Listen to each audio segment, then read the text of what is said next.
Ok, merci à tous et bienvenue donc bienvenue à la Banque de France d'abord et bienvenue pour cette conférence organisée par la Welcome to FERDI this conference that was organized by FERDI and the Banque de France and FDL.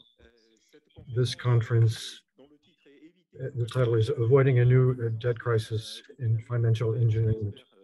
Hope that that will not be an arbitration between both aspects. So this is opened by the undergovernor of the Bank of France, who's going to be opening our convention. And yes, the floor is yours. Thank you, Bruno. Hi, everyone. Thank you for your invitation. I am so happy to welcome you here in the name of the governor of the Banque de France and to welcome this fourth seminar in preparation for the summit planned for June next. And we have the best specialists in France on the topic. We have FERDI, FDL, Finance for Development Lab, which is going to be playing an increasingly important role in these issues. And today, they're really at the crossroads of the planetary event having to do with making, with respect to the debt situation, which is more complicated than ever. Why is it more complicated than ever? We have studied last time in detail the fragmentation of funding. We observe a level of fragmentation, capital flows. You see the charts, whether it be direct investment, but also it's also true for funding of low-income countries. And we're talking about the role of China. With the difficulty of coordinating, dealing with debt with these new players who are neither public nor private or public and private.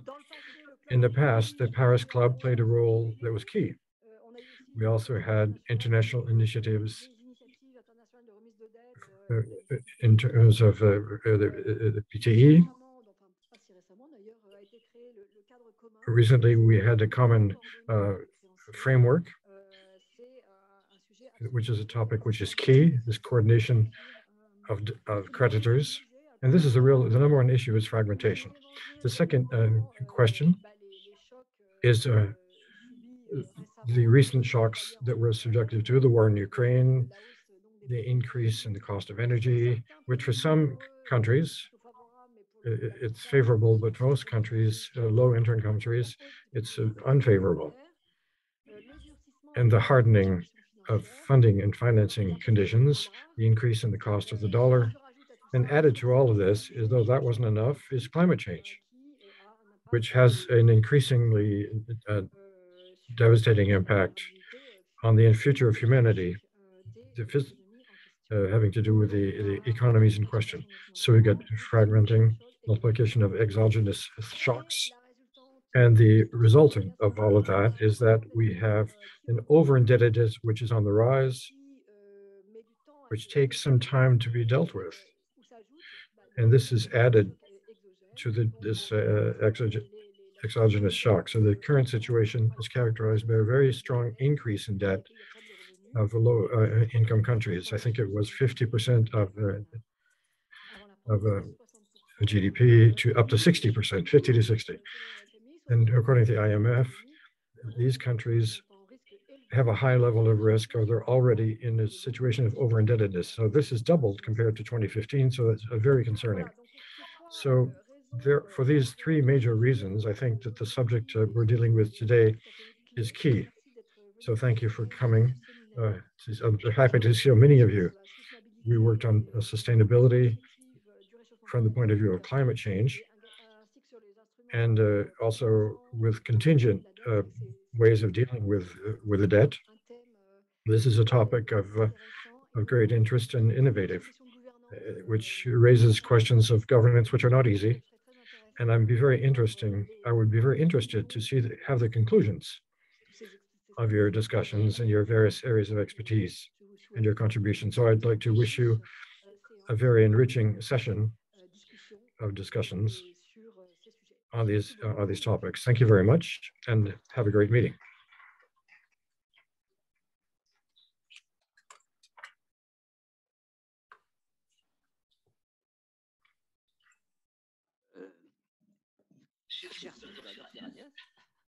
Dear Agnes, dear Bruno, a few rapid words just to situate this discussion about the series that was spoken about earlier, organized by FERDI, by the architectural chair for financing development by FERDI. So this is a group of major experts and former practitioners in the area and deep thinkers about the issue. The idea is that the work of the chair could contribute in the preparation, a modest contribution to the preparation of the June summit. This seminar, that I thank the Treasury who's present in the MAE for the support they have kindly brought to the organization of these events. This seminar, there are 6 seminars, in fact, which serve to insist upon a few controversial topics having to do with development finance, notably in the most vulnerable countries. That was the initial purpose of the summit. And to bring some contributions to submit for discussion at the summit, to give some concrete perspectives to the summit. So this is a very far-sweeping ambition. We are going to modestly contribute what we can, but there are a lot of people currently thinking about these matters, and this is developing worldwide. These 6 seminars that have been planned, and this is the 4th of the 6, will be working on the purpose, getting back to the fundamentals and the final purpose of the recipients of funding. Low-income countries are hit hard and will be greatly concerned by these innovations. And there's the whole variety of climate funding, and we need to clean up and make things clearer in terms of this type of funding, and to make it, and what's the role of the World Bank and multilateral banks in climate funding. Last Tuesday in Bercy, we had an interesting session having to do with fragmentation and how to manage fragmentation. This cannot be reduced to, but you have to understand what the real motivations are in order to improve this disorder, which is really there today, which is really present. The 2 other sessions which have been scheduled, there's a full day on the 22nd of May, and financing the private sector in its different forms. This is a topic where the program is still being developed. There are different undercurrents in private funding. And we will conclude with a final session on conditions and efficacy with respect to the objectives which are being targeted. I'd like to thank the Banque de France to have taken the initiative to organize the seminar about indebtedness, which wasn't planned, but it was indispensable in all of what I just spoken about. Now, there's a double objective here, short-term and long-term. Naturally, I couldn't talk about this without thanking the Banque de France and Bruno Cabrier, who is actually a member of the International Architecture of Development Financing.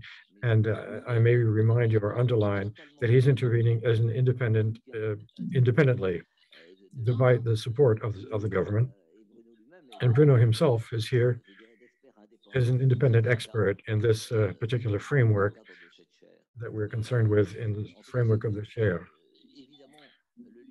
This is the ideal place, obviously, to have the seminar, and which is managed jointly in these 2 sessions. One is over the long term. That's one thrust. And how do we deal with debt or indebtedness without situating it over a development trajectory? And in the context of global warming, where this intergenerational arbitration, which is the origin of the debt. And in the short term, the whole problem of contingent financing of indebtedness. As Agnès says, this is a new topic. No, it's not really a new topic. What's new is the opportunity to hear ideas that have already been expressed for a long time in FERDI and in cooperation with the French Development Bank, the African Development Bank. We had Pierre Jacquet participating in this. What conditions, whether micro and macro conditions involved, and what adjustments that would be contingent on forex and prices and the various difficulties involved. So all of this remained nonetheless almost in the dead letter office, even though it was starting to be applied by the African Development Bank. But the whole question is the appetite for this type of reform. There is a window. So this is the initiative that we've taken to take advantage of this perspective to try to get some ideas across, which are not all new ideas, certainly. But there's a new listening to these ideas. Thank you for listening.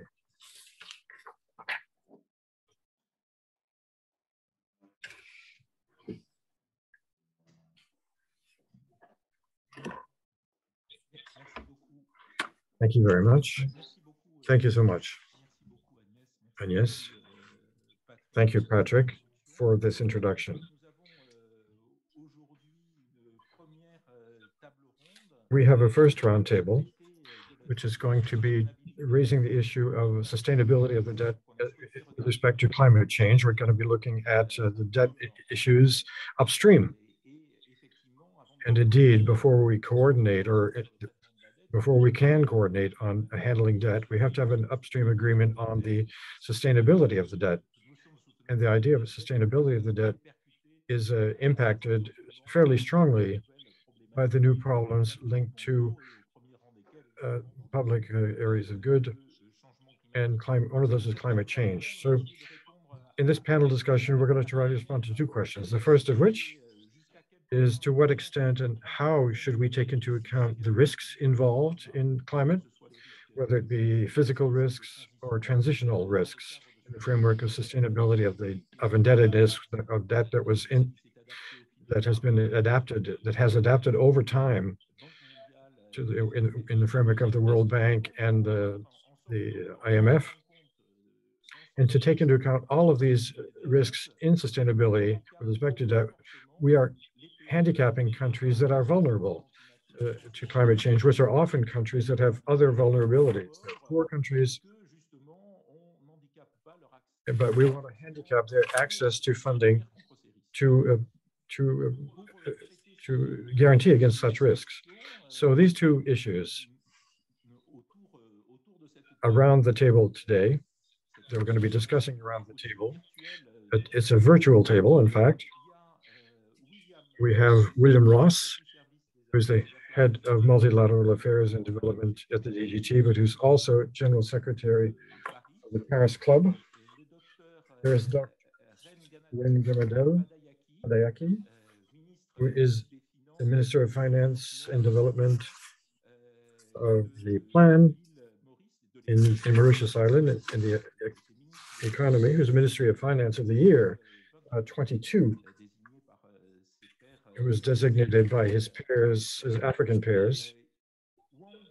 Wang Yan, academic researcher at the Global Development Policy Center at Boston University. Daniel Apratis, Senior Economic Affairs Specialist at the Development Finance Branch of UNDAP. Brad Setzer, Senior Fellow at the Council of Foreign Relations.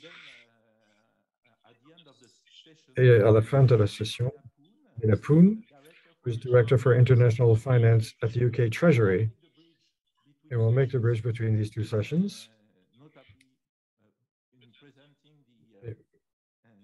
notamment en présentant le Trésor you will describe later. So, laissez-moi d'abord remercier. I'd like to thank all of our panelists who are attending today. It's some of your countries, it's a day which is not, it's not a holiday in France, but it is for some of you.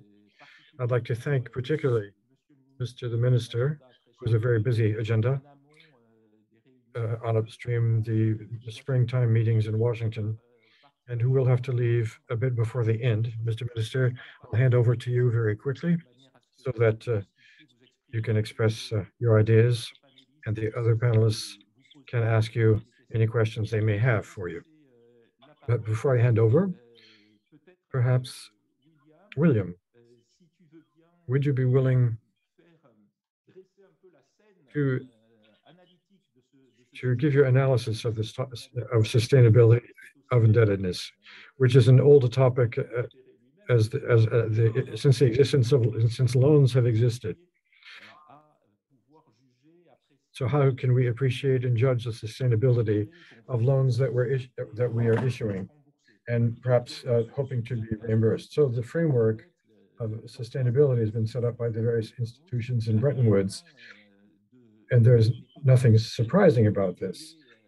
It is, if I may put it that way, relatively standard. It was different for low-income countries and countries that have access to markets, and it goes beyond the sustainability of the debt. It deals with indebtedness, which we hope are applied by other debt holders, but they can be set according to certain conditions with respect to the debt or budget deficits and the IMF programs, and the limits to indebtedness, concessional indebtedness. So this framework of sustainability of the debt has been modified many times. It was made flexible, in particular since 2018. This framework includes, at least in parts, was covering risks having to do with climate change, notably for low-income countries. And there is now a climate stress test, which is centered on physical risk. It doesn't yet take into account transitional risks.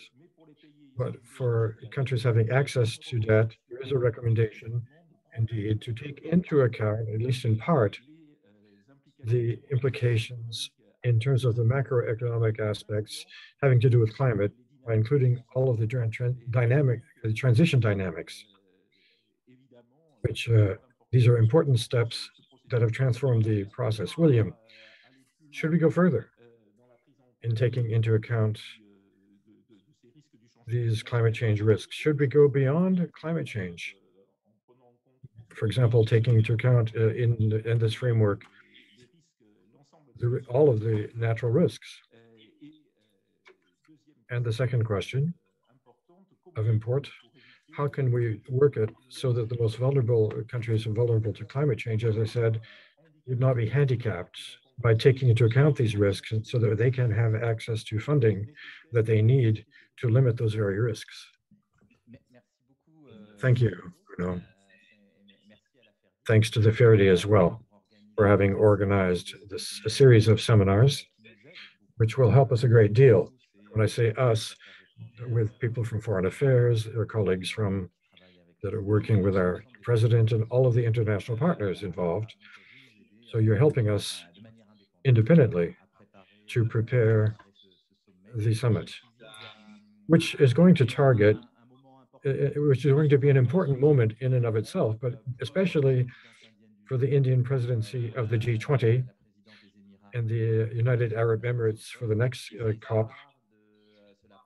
And this is based on an observation, which is nothing new, that was made about a lack of trust, a lack of confidence, which has deepened, unfortunately, in terms of faced with the immensity of the needs for public interventions and having to do with climate change and other issues that we are perhaps not deliberating enough, even though we are doing the maximum that we could. So the purpose is to look at all the possibilities, first of all, to fulfill our commitments, but also how to go further and to look at all of the options. And so this is a lot of a very open and inclusive preparation work. And thank you, FERDI. You're contributing very strongly to this process. So about indebtedness, I almost, with respect to your question, I almost want to hear what specialists have to say, the specialists that are around the table as a response. I guess that's my response. What I can say about our experience on a daily basis that we've had in the Paris Club on the one hand, and with our G20 partners since 2 years now, with a shared framework for low-income countries. We indeed have a crying need to have a common reference about what it means to be at risk in terms of one's indebtedness, and what is the extent of the restructuring when it's necessary, what is the extent of that restructuring that we need to target to get back to a sustainable level, taking into account the fact, and I often mention this, that restructuring debt is done because we must do it as a debt holder. The solution to do nothing is worse from financial terms for us, a country that is stuck and that can't pay at all. So in fact, restructuring of debt from the creditor's point of view is not a development tool. It is, above all, how do we take into account the fact that a country has difficulties and to find a coordinated way to appease and facilitate the reimbursal of what is they're able to reimburse, and to have a retroactive effect so that we can have tools that when we're granting loans to be able to help us to avoid over-indebted situations. So in the framework of the preparation of the summit, we've opened various areas of work that have already been launched and that will continue after the summit. The idea of coordination between debt holders of the Minister of Finance in Chad is here to bear testimony. That is the number one country that we had a coordination between the Paris Club and China and India and Saudi Arabia. And it worked. It was difficult. It took maybe too long, but it worked both between us and also it gave us leverage in terms of private creditors. So I think it's important to coordinate and have a common reference. And that common reference is assessing the sustainability of the debt, which is produced by the IMF and the World Bank. And that's why there are so many questions arising that was already spoken about today, questions having to do with having a common language and a common understanding of the whole exercise of sustainability of debt. If we don't have that, we're not going to be able to agree between creditors. We've decided together, collectively, with the Paris Club and in the G20 framework, to externalize, as it were, the assessment for debt sustainability from the World Bank and the IMF. And we basically decided to take into account the IMF factors. So this analysis is at the very heart of what we're doing. So what about climate change? We talking about that in the preparation of the summit, and we see that above all is how do we integrate the issues of climate change in the analysis of sustainability, which is already being done. And depending on the various sensitivities, we hear different ideas. There are ideas that the debt is much greater than we see in the sustainability assessments, because you've got the climate shocks to come, which are kind of a debt, financial debt, that we can't actually measure. And there's a whole way of thinking that pushes us to do restructuring of debt, which is stronger than what we're actually being requested to do by the IMF and World Bank. In your paper, we see an approach that's going to be looking more, when we do some types of investment, we're going to be looking at the growth would be better. We're looking at that at a longer horizon. And there are a lot of ideas out there to increase the horizon, to increase sustainability and debt, which can require more growth for some types of investments, or just perhaps the idea would be that we'll be doing some adaptation investments to reduce financial losses in the future. So in one way or another, we need to take this into account and to leave them more room, basically, in their expenditures in the country, which gets us a bit off topic, but there's also discussions ongoing about security-related expenditures and other types of expenditures. And the idea is, where do we stop? Because at a given point in time, the ability or not to pay, you change the concept, it's still accounting. That concept doesn't change. We don't have, so we cannot be in arrears. So that's the idea of sustainability. And then there are the tools that are innovative, not from the point we didn't invent them, but as you outlined, Patrick, there's a real new will to look at them afresh. First of all, the climate clauses. I'm not going to get into detail, but in Vedapun and Great Britain have given a major impulse to inserting this type of clauses into the actual loan agreements. And the idea is to integrate clauses of this type, which make it possible to interrupt payments whenever there is a natural disaster. The other area is debt for climate swaps, debt for whatever. I want to hear you about this. The idea is to listen. We've talked about the foreign affairs on this issue. There's a lot of confusion as well on what we're talking about exactly in this sense. And the examples that are given are often examples where you're mixing up debt exchanges or debt swaps, which are actually refinancing and buying back the debt. And the purely debt for development or debt for climate is a kind of ancillary. There are many assessments made by the International Monetary Fund.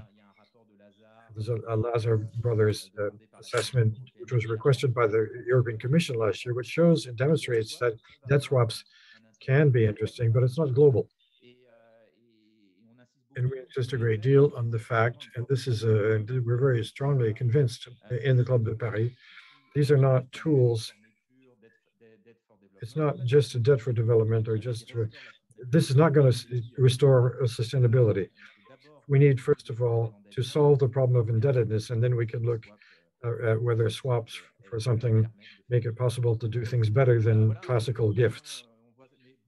So there's a lot of expectations with respect to this discussion. Thank you very much, William. Well, I don't want to keep you waiting. We're going to listen to Dr. Palayaki. Minister, let me set the stage.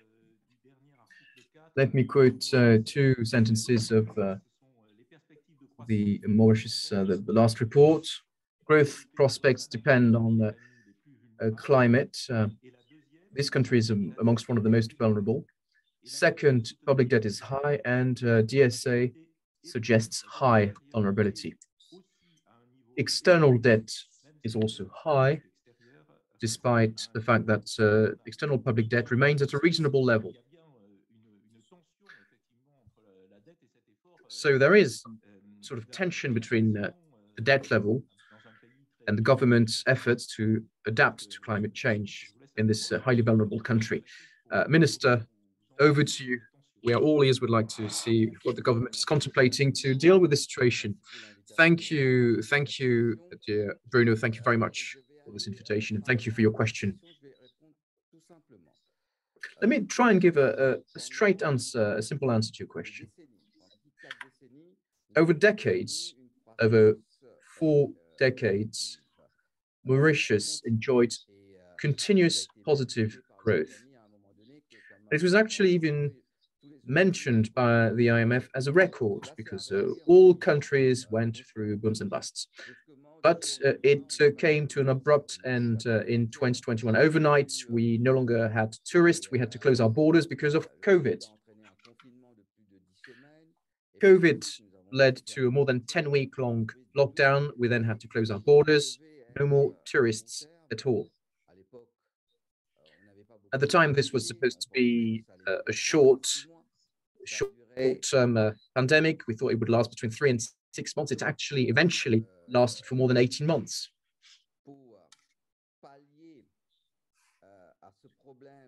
So to remedy this issue, but also to avoid destroying our manufacturing capacities, and to avoid a whole series of bankruptcies and company failures, we had to partially resort to public debt to support business, the different industries.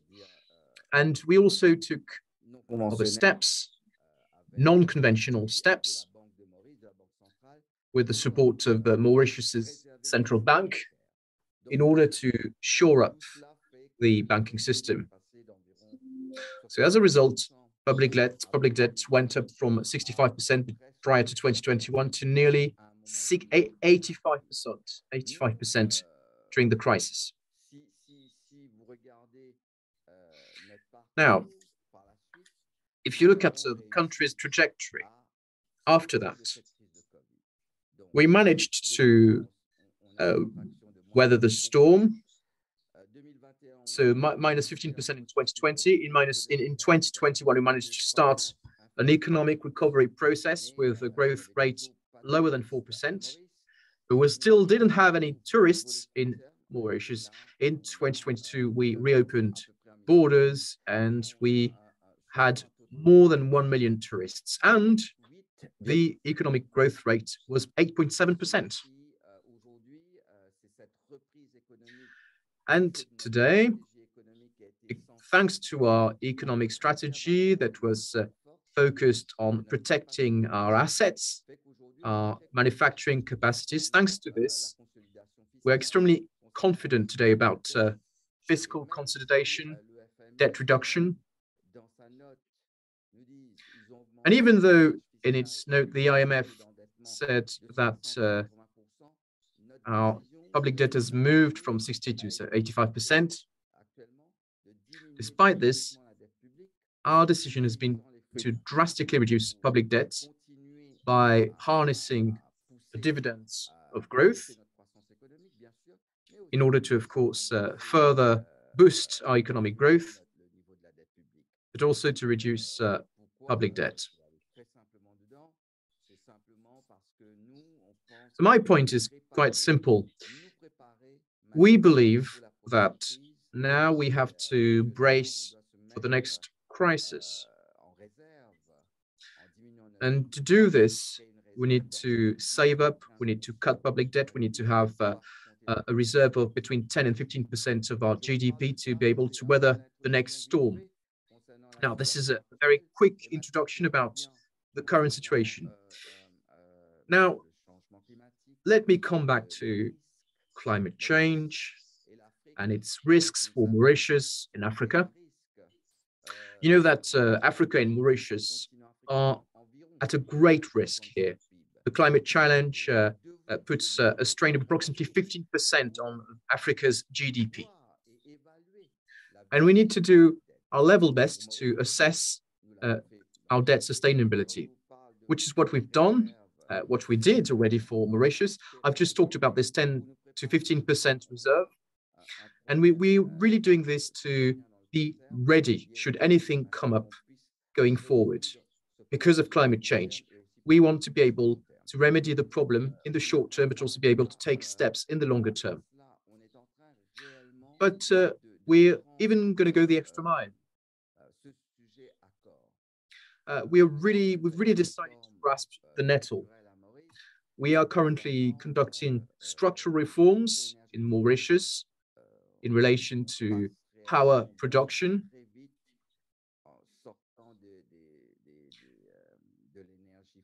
We really want to part with fossil fuels and go renewable. We bank a lot on renewable energies. We make a lot of investments to make sure that these are local renewable energies. Our objective is to have 60% of renewables as early as 2030. And more importantly, we want to reach zero net also in 2030. So we're working on this. Why? Because the fight against climate change is our top priority. It is an environmental challenge, but more importantly, economically and socially as well. We are a developing island country, and we are really affected by climate change. It's something that we witness on a daily basis. What we didn't experience 3 or 4 years ago, we are now facing, for example, flash floods.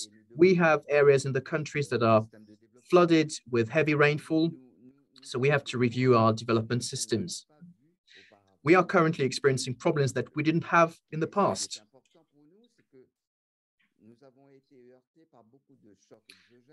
And the problem is that we've been hit by many exogenous shocks, the pandemic, for example, the war in Ukraine, also geopolitical tensions, the closure of China at some point, all of which have had serious consequences on prices. Currently, inflation, well, it's a moderate rate of inflation, but it's not reasonable, it's not acceptable, whether on the global stage, regionally, or at local level. So we need to take all these aspects into account, and we really have to factor in the impact of climate change on our economy in the medium, short, medium, and long term. Now, as regards the IMF report that you mentioned, we are well aware of the problems that we've had, but we explained this to the IMF. It was a deliberate choice that we made in 2020 at the onset of the crisis. We wanted to protect rather than destroy. It was a very simple choice. Would we rather keep paying government officials, or would we try and find new jobs for them? It would also have costed a lot. We actually took this gamble. And also, we've decided to protect the tourism industry, which today, and it has really paid off. Thank you.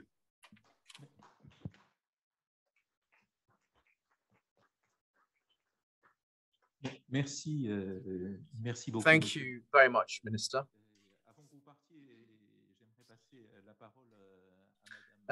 Before you leave, I'd like to hand over to Mrs. Yan Wang. Hello. Hello, you can hear me? You can hear me? Yes. Can you hear me? Yes. Yes, I can hear you. Yes. Yeah.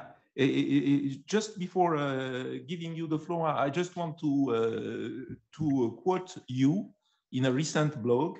You wrote, "The debt sustainability analysis framework used by the World Bank and the IMF for low-income countries does not reflect the fact that countries with a stronger government net worth experience shallower recessions and recover faster. So the DSI framework not only fails to measure debt sustainability accurately, it is also misleading and has an anti-investment bias." In a way, what the minister just told us a few moments ago illustrates a little bit this quote. So I let you the floor to elaborate on that. Thank you very much. It's my great pleasure to participate in this distinguished event and panel.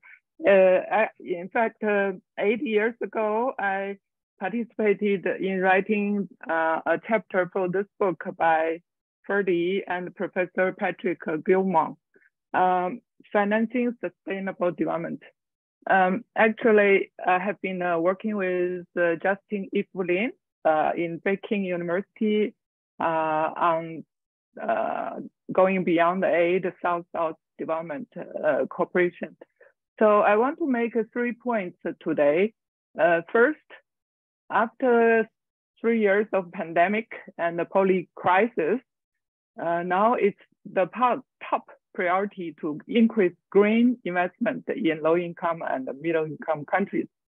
Secondly, however, the debt sustainability framework has several defects, and one of them is that it does not distinguish the debt from investment or the debt used for consumption, salaries, and pensions. That's the second point. Third point, China is the largest bilateral creditor and is willing to support developing countries for their green transformation. Chinese investment has addressed Africans' bottlenecks in infrastructure, such as railways, electricity generation, power stations, etc. Debt restructuring must be green and must strive to achieve win-win. The so-called haircut and rescheduling different approaches can be made comparable by using NPV terms, net present value. So let me go to the first point, which I think we don't have any disagreement. So after 3 years of pandemic, now it's the top priority to increase green investment in low and middle income countries. However, the fiscal space is very limited. Our regression results pointed to the neglected area of the investment by multilateral and bilateral development financiers.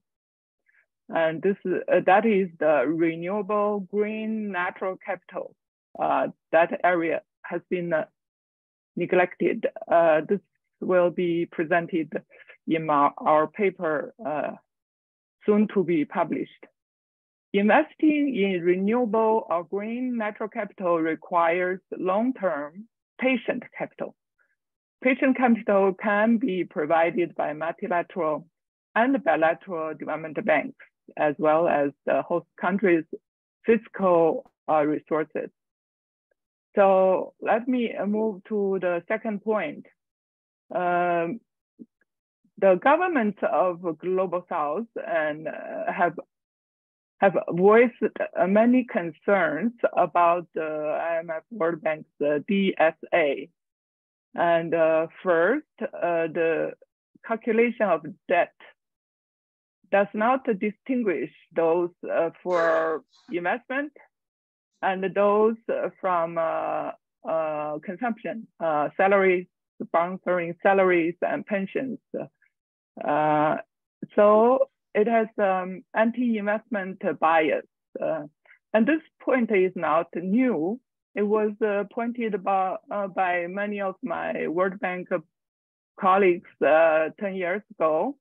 And this point was made also in my book with Justin Lin on Going Beyond Aid. So there is an anti-investment bias, which is very severe in this environment where we really wanted to have more investment. Secondly, it neglects public assets formed after completing an investment project. And so many African countries worked with co-financiers, worked with China. They have completed many crucial investment infrastructure projects, and those are not calculated in the DSA. Third, to date, DSAs do not include climate or other sustainability risks, nor do they account for crucial investment needs for climate adaptation or achieving the 2030 agenda for sustainable development. So my colleagues at BU, Boston University's GDP Center has produced many reports on this point. So the DSA has not included the risks from climate. My third point is that public assets are key to debt sustainability. So we all know about the balance sheet approach. a better understanding of what the government owns and what the government owes should be promoting better long-term financial management. And according to the IMF, the value of public assets globally is twice that of the global stock market, twice that of the global GDP, and much higher than public debt. So this is done by IMF's Fiscal Affairs Department, and they have data for 60 countries. And this calculation was published already in 2018. And you can see the charts already there. And this conclusion is also can also be applied to Africa as well. The total value of public assets in Africa is the most likely to exceed of 5.2 trillion. So many governments own the land, and they also own buildings and electricity generation power stations and roads and ports, airports, so forth. These are public assets and can be balanced with public debt. So it is high time for markets and the rating agencies to look more kindly at the increase of public debt if there are productive assets on the other side of the balance sheet. So we have to look at both sides of the balance sheet. So this actually African heads of state from 24 countries have called for improvement of the traditional DSA in Dakar, call for action. And they said, quote, "We believe that public sector assets and liabilities should now form the basis of country-specific risk analysis beyond the traditional debt sustainability analysis." So this was called in 2022. Okay, now I move to the third point. China has been the largest bilateral creditor for developing countries. China brings not only debt, but more public sector assets, such as bridges, roads, power stations, as well as the ports, airports. And China has addressed the bottlenecks in low-income countries. In fact, 8 years ago in this book, in this chapter, I already presented some evidence on China's contribution to public debt, public assets. So in a new study investigated the role of 3,000 completed infrastructure projects, we found that 76% of the hard infrastructure projects have addressed African countries' bottlenecks in 2000 to 2017. So that means China supported the most backward sectors in those countries. So if we can use several methods to identify the bottleneck sectors, and China's completed projects have addressed those bottlenecks. The last point is that based on the view of new structural economics, a country needs to build their comparative advantage based on their natural and factor endowments. China helps the host countries to address the weaknesses in those supply chains and promoted export and generated jobs and cash flows. Last point, we think that that restructuring can be green, and we can use we proposed some swaps, like debt to climate swaps, debt to development swaps. But we need World Bank's help to find a best practice how to do this swap. During the DSSI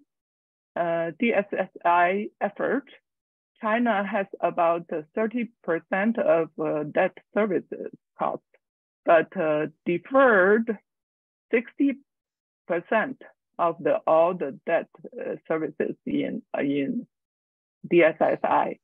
So that is a finding by Professor Brotigang in a recent paper. So that shows that China is not an obstacle for debt restructuring, and that China has done a lot in deferring some of the debt services.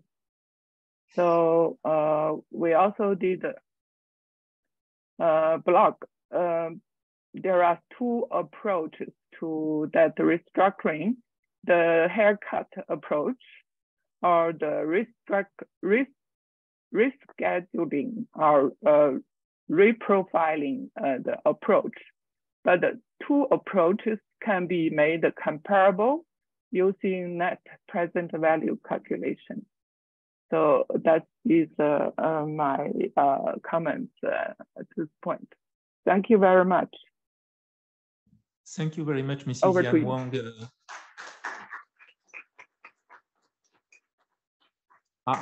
I know, Mr. Minister, that you have to leave. Vous devez partir, donc je vous laisse le. Minister, I know that you have to dash.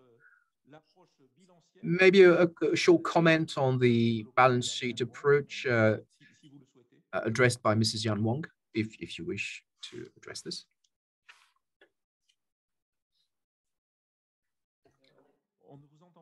We can't hear you, Mr. Minister.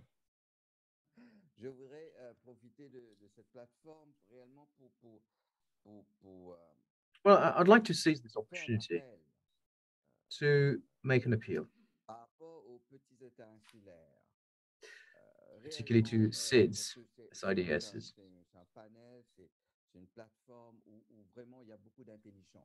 Today is a panel where we have a lot of gray matter.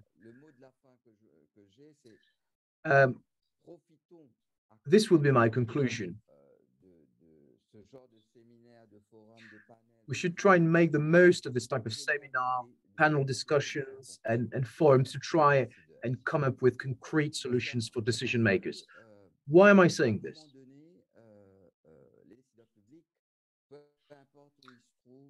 Decision makers, wherever they are, whether in our countries, in Africa or in Europe, doesn't really matter. Decision makers face all the same issues. We have to make decisions in the short, medium, and long term. And we need to address long-term issues right now. Why am I saying this? Obviously, debt sustainability is a crucial issue. But when we have to deal with specific issues in the short term, we can make decisions that, I would say, slightly depart from principles. Look at what happened during COVID, and look at the non-conventional decisions made by a number of countries in order to remedy this short-term issue, in order to avoid destroying the economy. We're talking about climate change, and I think that we need to devote much more time to this. What's my point here? We are currently experiencing climate change the world over. Look at what happened in France, in the US, here on the African continent, in Mauritius. We can see that there is a real issue. It's already here. But it's not like the pandemic where we had to close borders, where GDPs tumbled down. No, this is a real issue. It's here, and it's eating away. at our economies. We have to make a lot of calls. And well, from the Mauritian standpoint, I can tell you that we are fully adapting our economic development. What do I mean by this? For example, we had an urban rural development plan for our land, but considering what's happening, I've just mentioned climate change. Well, climate change is triggering floods constantly. So we need to review our development plan. We cannot build infrastructures and things like we did 10 years ago. We need to review our methods. Also, there's a rise in sea levels, and we are extremely reliant on tourism. It's not something that will materialize in the short term, but it will going forward. So how should we respond? How can we salvage our economy, and how should we restructure it? The last time I discussed this, I was trying to explain something to my colleague. There's a real shift here. We are really going for renewable energies. You know, we are a country with a lot of taxes, and there were taxes on ICEs, engines, and we are now moving towards renewable energy production. It is not taxed. It is tax-free. There's no VAT, no taxes whatsoever. Also, we've decided to levy negative excise duties in order to encourage the purchase of electric cars. The problem is that a few years down the road, we'll have issues in terms of revenues, as will generate less revenues with these two items. So what should we do? So you might think that we are going to have to call the IMF and the World Bank very soon. Well, actually, I was at the OECD recently. We were talking about climate change problems. So, you know, I'm the Minister of Finances of a small island state. Well, we must find short-term solutions. Otherwise, a lot of countries will postpone the investments they have to make for climate change, because they are always facing other issues.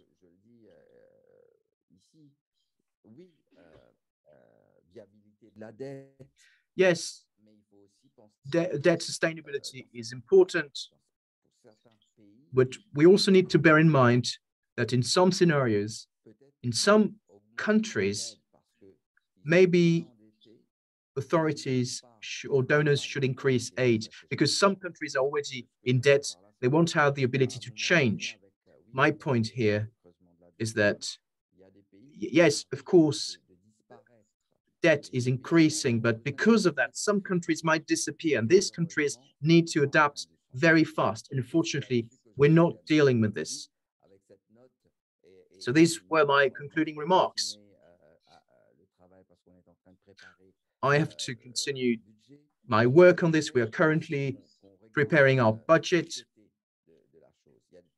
And I think we also need to look at this side of things. There are very small countries that are debt distressed. I'm not talking about Mauritius here. I'm talking about other countries where there's a real risk that they might disappear because of climate change. What should we do for these countries? Thank you. Thank you, Mr. Minister. Thank you for being here, even though you're extremely occupied. Thank you for your invitation. Now,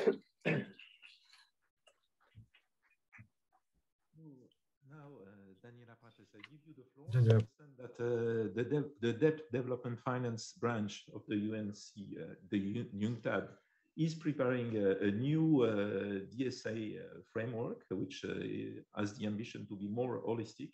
So I'll let you the floor to explain us what you are doing. Thank you.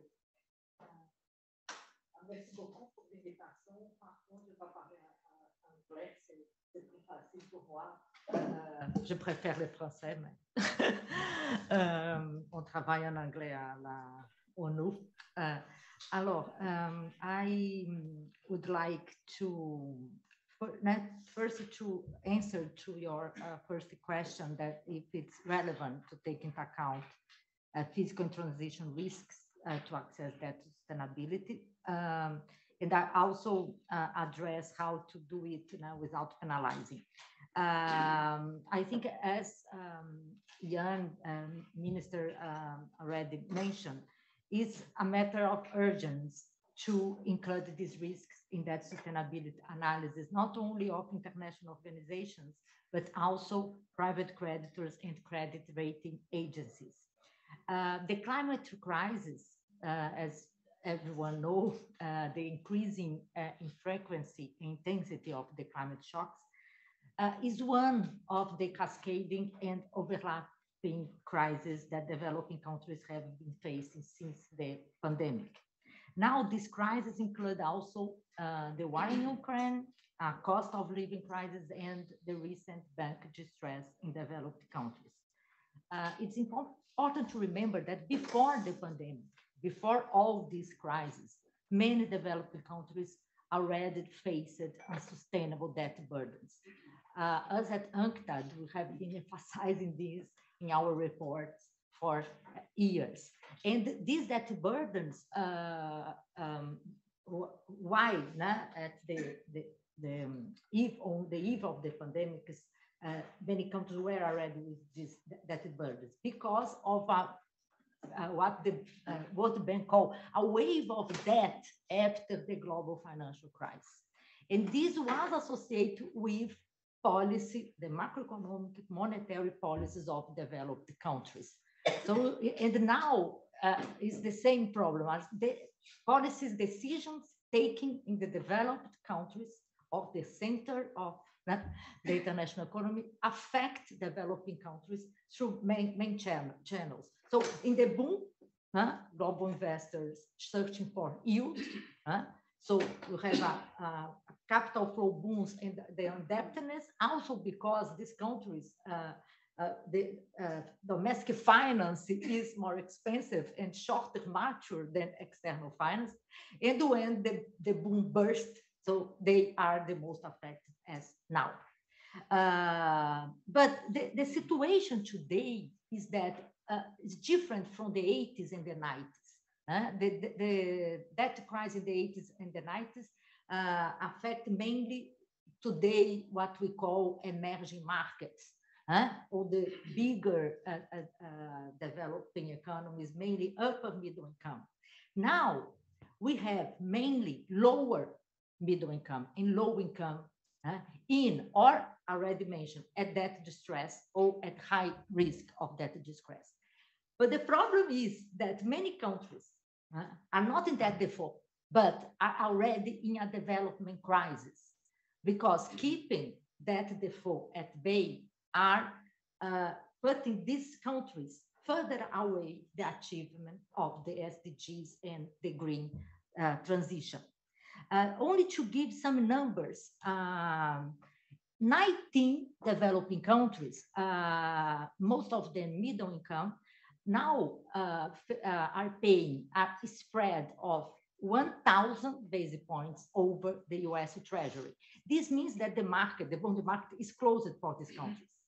This we compared on the eve of the pandemic, 4 countries were with this level of spreads. The least developing countries, many of them very climate vulnerable, are paying now 16% of the government revenues in servicing the public external debt. Also, Minister is not more with us, but the small island developing states that we know, especially vulnerable, are paying 35% of the exported revenues in paying the external debt services. And one of the main drivers of these debt burdens are what we call in a recent policy brief that I will be a pleasure to share with you, the vicious cycle between debt and climate. And these vicious cycles are related with different climate risks. The physical risks, how this vicious cycle play out. When a climate shock reached already, usually indebted developing countries, this will result in increasing expenditures to address the impact of the crisis and falling tax revenues because of the impact on growth.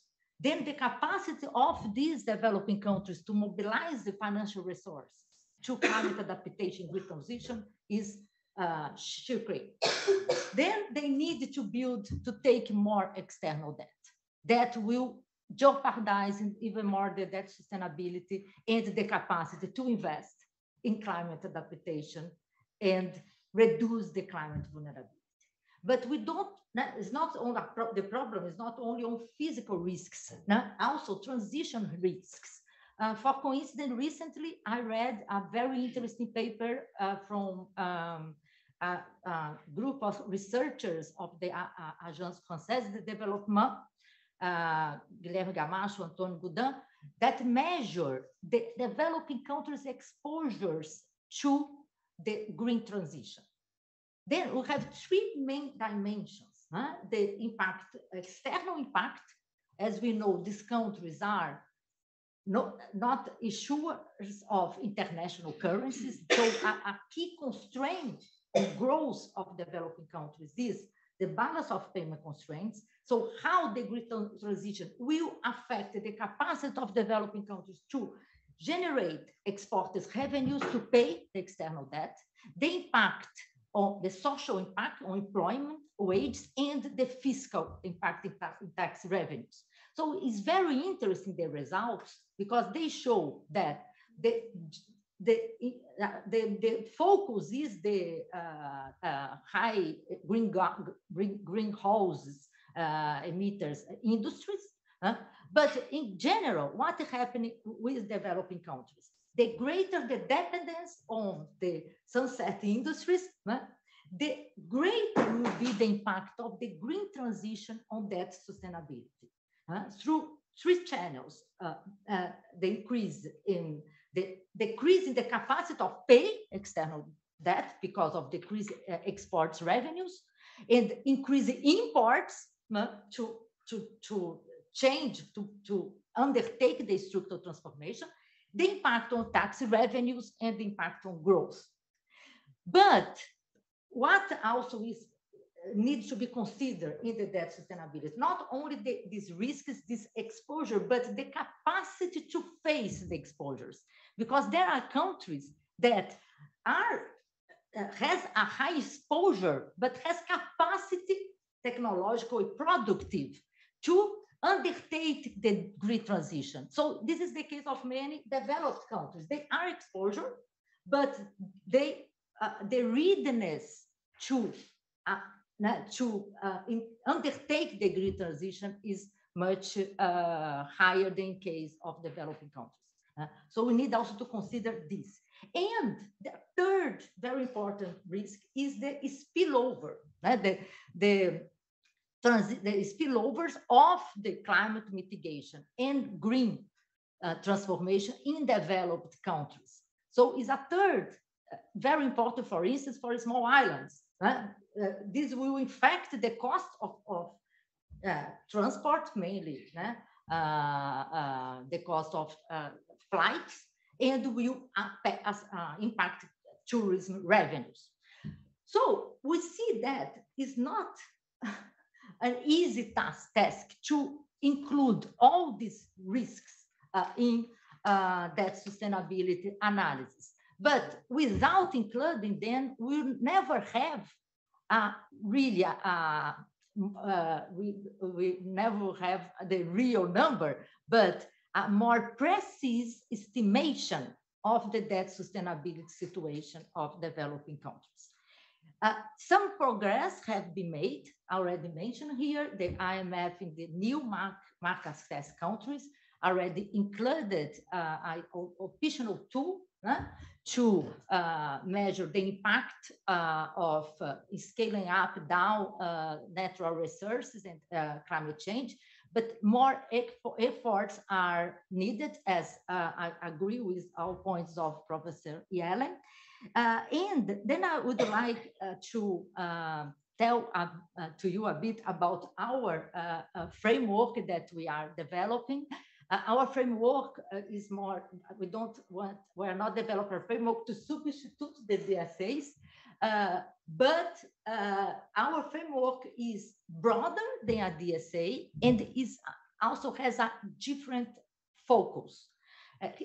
The focus is a development focus.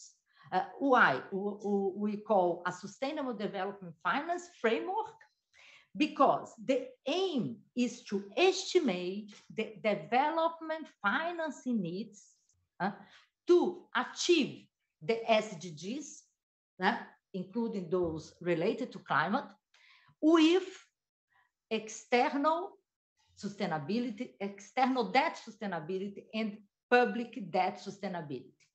Then why external sustainability? This also relates to the case of Mauritius. I was not aware. The climate transition, the climate shocks, and the investment to face, to increase resilience and move towards a green development will affect all external position of a country. It's not only the situation of the public sector. And these development needs, how countries will get these resources to achieve the SDGs. It's not only external debt. We will also have foreign direct investments and portfolio investments in the domestic market. So it's why we consider this overall external position that is measured by the net investment position of the balance of payment. But we know that we need also to have developing countries to have external debt, external public debt sustainability.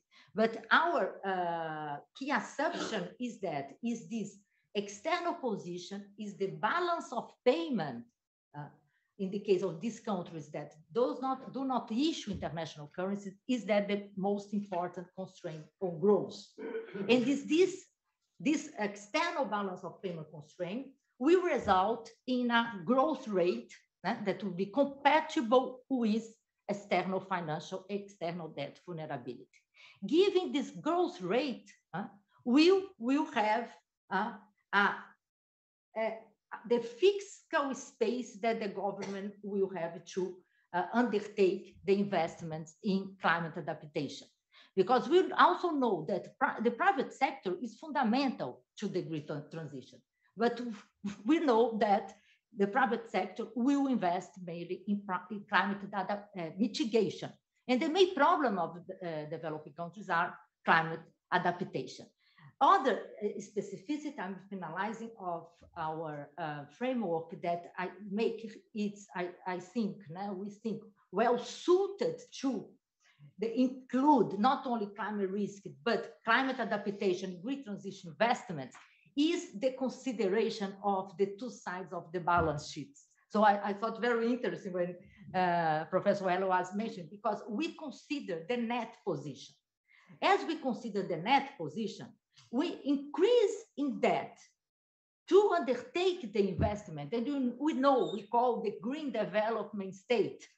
Developing countries will need a green development state to face this challenge. Will be matched with an increase in assets. So this will not deteriorate the debt sustainability. So this, I think, is one important element that we incorporate in our framework. Thank you.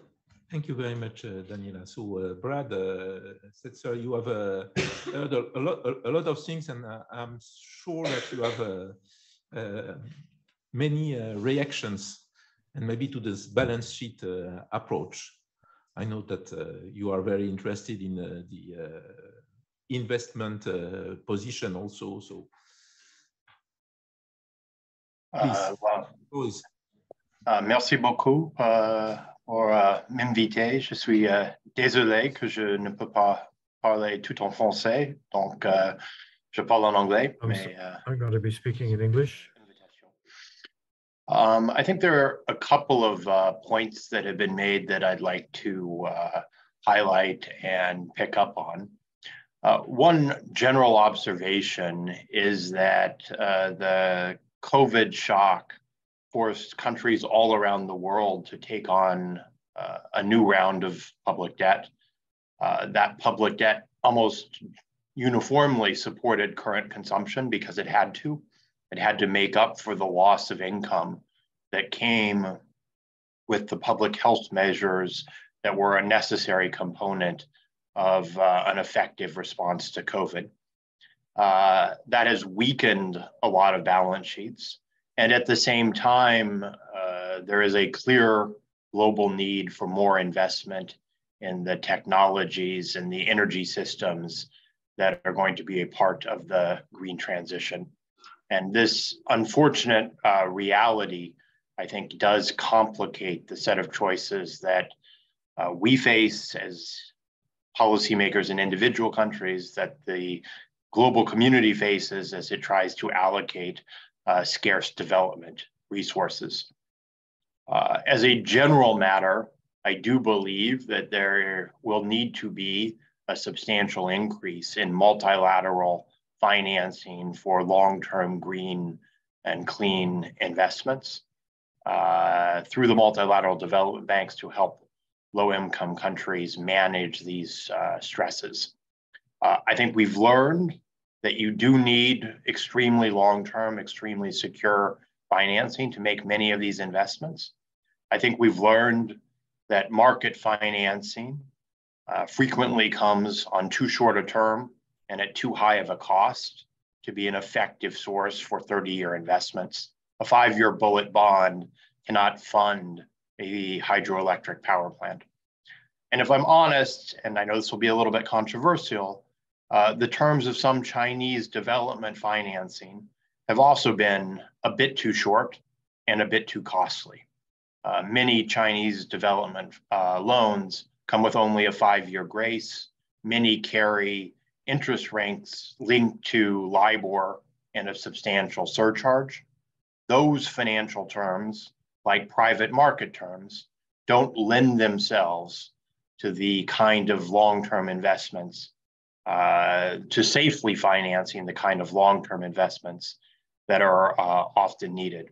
I was also very, very struck by the point that the finance minister from Mauritius made about some of the subtle effects of the green transition, the fact that electric cars are subsidized and many governments get a substantial amount of revenue from petroleum.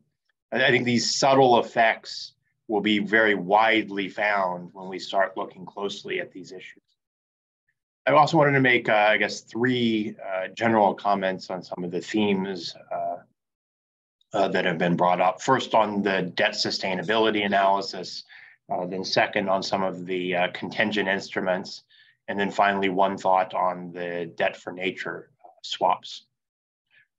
For debt sustainability analysis, I share the belief that it is important to reflect in making the analysis how countries, or the need for countries to remain resilient in the face of a broad set of shocks, including climate shocks. That generally leads to a conclusion that more vulnerable countries can support lower levels of debt. On one hand, that feels very constraining if you are seeking to take on debt to finance new investment. And I think that sense of constraint can only be lifted if there is more availability of concessional financing.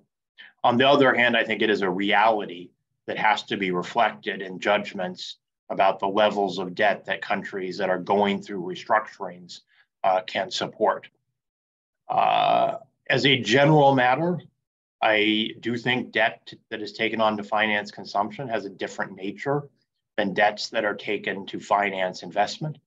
But I also note that countries undergoing surges in investment experience surges in revenue, surges in income that can be correlated with increases in consumption, and that many long-term investments may not pay off along the same horizon that the debts mature.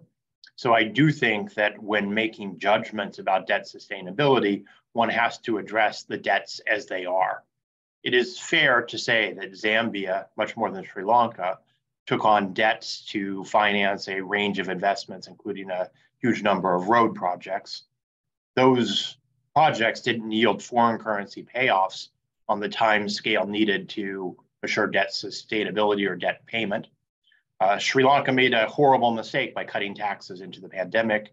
At the same time, despite the difference in path, both ended up in a situation where significant debt restructuring was needed. Second observation I would make here is that there is, to my mind, quite significant differences between the debt sustainability frameworks that are applied to the low-income countries and to market access countries. For low-income countries, the IMF and World Bank framework focuses on external debt, I think appropriately, external public and private debt, and it constrains the level of that debt relative to the size of exports and to the size of the economy. It's a clear, in some ways, framework. It can also be somewhat constraining and limiting in its flexibility. For market access countries, the focus shifts entirely to public debt rather than external debt, and there aren't specific constraints that are introduced on the level of public and publicly guaranteed external debt relative to either output or to exports. There also seems perhaps to be a lot more flexibility built into that framework when making judgments about the appropriate size of overall public debt. So I do worry that countries, depending on where they are positioned on the income scale, will face very different constraints in the context of debt restructurings. And within that context, I also recognize that in both frameworks, there's substantial room for the application of flexibility and judgment. And that in general, the nature of the climate risk we face suggests using that flexibility and judgment to lower the amount of debt that countries have coming out of unambiguous episodes of unsustainability. Obviously, creditors don't like that, but I would remember that market creditors, at least, are often compensated for reductions in debt by much higher probabilities of payment and gain if the country is in a position to make full payments and is expected to make future full payments rather quickly. Two concluding comments on the details of debt restructurings and how climate risk can be incorporated into them. One is that many forms of optionality and protection against risk can be built into debt contracts in ways that are consistent with the fundamental nature of a bond contract. I'm thinking of a general option to extend the maturity of debt by, say, 2 years that can be exercised once. So in the face of a COVID shock, bonds would automatically extend to maturity. In the face of a climate shock, a hurricane, a tsunami, floods like that, which is Pakistan experience, bonds would automatically have contracts that will let them extend longer. In the context of a restructuring, such options should, I think, be the norm. And I think they can be, they're actually relatively easy options for the markets to price. Equally, I think there should be consideration given to step down coupons so that the coupon countries have to pay, at least in high coupon bonds, falls automatically in the face of certain extreme shocks that are the function of the climate, that are a function of natural variability or a future pandemic. I think those kinds of structures are much easier to build into a restructuring than some other forms of contingency, some other types of state contingent debt. Finally, and very briefly, on debt for nature swaps. I do think they have a role. and I do think they have a particular role in debt workouts.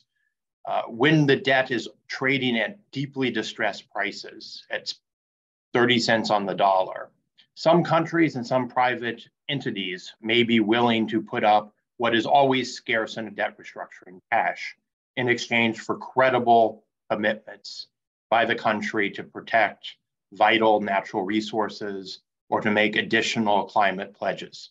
If those pledges are credible, and if there is cash available, there is a win-win deal where cash is put on the table for those commitments, debt is retired at a relatively low cost, and because it is coming in the context of a comprehensive debt restructuring, the gains from the buyback don't accrue to other creditors. So in that narrow context, when there is cash, when the debt trades at a deep discount, I really believe that these more innovative structures can play a role. It is much harder to see how they play the same role in other contexts. These are important topics. They can become very technical topics. It is always important to get the technical details right. Debt sustainability ultimately hinges on making a set of judgments that brings debt in line with payment capacity. And payment capacity cannot be evaluated independently of the set of shocks that one can reasonably expect a country to face. So in that context, I completely agree that some consideration does need to be paid to some of the impacts of the coming climate challenge. Thank you. Thank you very much, Brad. That was very clear. And it, in a way, already make the bridge with the next session. But for doing the bridge with the next session, I let the floor to Veda. The UK Treasury is and has been at the forefront of both development issues and climate issues. So it's not surprising that you are pushing for an initiative which, in fact, as William mentioned, is a very old idea, because as far as I understand, it dates back from Hammurabi, so several thousand years ago, and this idea is the one which has been expressed by Brad, and which is the idea to defer payments when there is a climate or a disaster risk.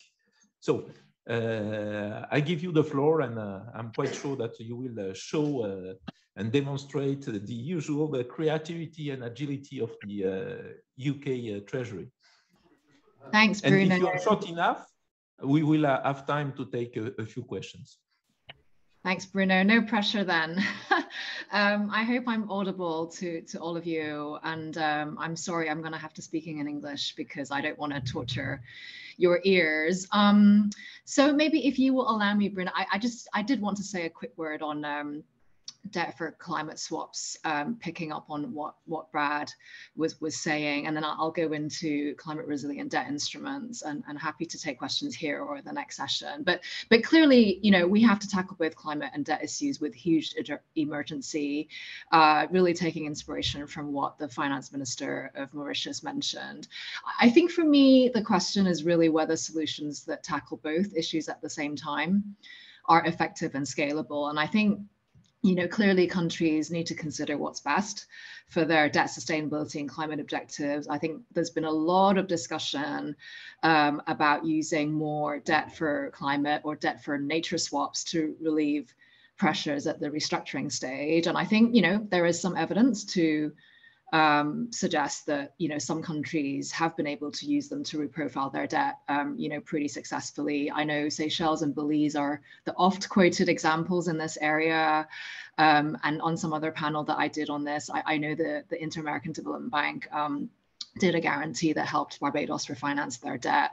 But I think my own view, and, you know, happy to discuss further, is I think debt swap sizes, the transaction size tends to be quite small in scale, and, you know, there ends up being very high transaction costs and a lot of monitoring costs. And it's great if countries can make it work, but I remember the IMF did a recent blog which actually suggested that most of the time it's better to tackle climate and debt issues separately.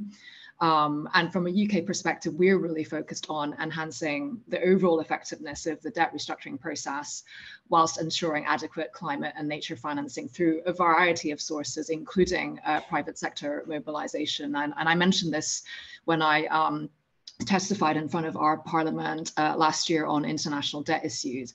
I think it's worth noting that the blog that I mentioned, I think it did acknowledge clearly that the conditions, for debt for climate swaps may not be there, etc. But they do say that debt for climate swaps can complement other types of climate financing, including grants.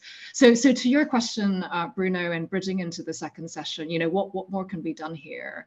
And I really wanted to say, from the outset that, we in the UK, we've been really keen to shift our strategic focus on baking in future resilience to support debt and climate objectives, specifically through reforms at the debt issuance stage. So I think as Brad and others pointed out, like in the wake of a severe exogenous shock, debt service payments can really crowd out vital spending that countries need for a disaster response and other fiscal needs.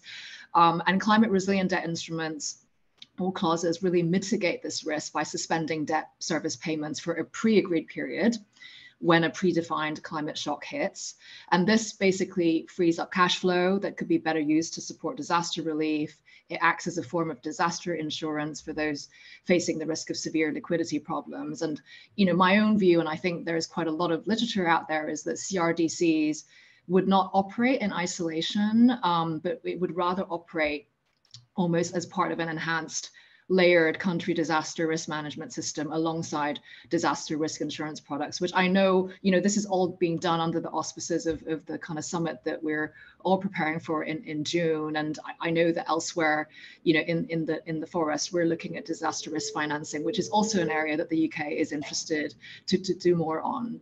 So as some of you may already be aware, and I've been speaking on various panels about this since last year, the UK Treasury has been working really closely with the private sector through a multi-stakeholder working group, actually since 2021, to develop the template for the introduction of CRDCs in private sector debt. And actually the International Capital Markets Association published some model clauses to this regard actually before COP27, and my minister went there to launch it. And the UK Export Finance Agency is actually the first export credit agency in the world, hopefully, as I understand it, to offer these clauses in our bilateral lending. And we're now working really actively, with a range of lenders, private, bilateral, multilateral, to really explore the inclusion of these clauses in their lending. And I know, talking to William and others, I know the Trésor may be thinking about this already, and maybe he will want to say a little bit more about this after me. But I think this is a topic that will be really key when we get into the spring meetings next week in Washington. And some of us will be around the table to discuss how we can really drive this forward. And I really, really would encourage people to look at the guidance note. I can tell you it was published on the 9th of November. I'm very happy to answer questions offline that are more detailed. But basically, this working group was convened and was very clear that the purpose of the work was to extend CRDCs beyond the Caribbean to a wide range of geographies. So that would include the Pacific, Africa, Central, South, and Southeast Asia. And I think it was basically agreed within the working group that actually, though technically no country would be excluded from the scope, I think there was consensus that CRDCs were probably likely to be most suitable for low-income countries and small island development states, and obviously other countries that are vulnerable to the impacts of climate change. And I think in principle, in the working group, when we discussed it various times, it supported covering a range of climate shocks and other natural disasters. And we would go beyond those types of disasters covered under the previous term sheet published in 2018 by the International Capital Markets Association, which actually just focused on Caribbean countries participating in the Caribbean Catastrophe Risk Insurance Facility. And just, some of the key climate shocks and natural disasters facing in-scope countries that we discussed were tropical cyclones, hurricanes, earthquakes, tsunami, drought actually also, and floods and excess rainfall. And when we discussed it in the group with the technical experts as well, we thought that it should be clear that these shocks would be severe exogenous shocks that were outside the control of the government. And we also in the group, I should say, focused on how the debt service suspension itself would operate. So we covered all sorts of things from looking at the debt cover, the length of the deferral, repayment modalities, and the number of deferrals. And obviously we had quite a big discussion on the trigger mechanisms. And as a result of all these discussions involving the private sector and actually the Institute for International Finance based in Washington as well, we basically elaborated this model term sheet, which has been published, in which we try to show how CRDCs could be shown in context and could be used as a, the term sheet was used as a helpful reference point for both sovereigns and market participants more generally.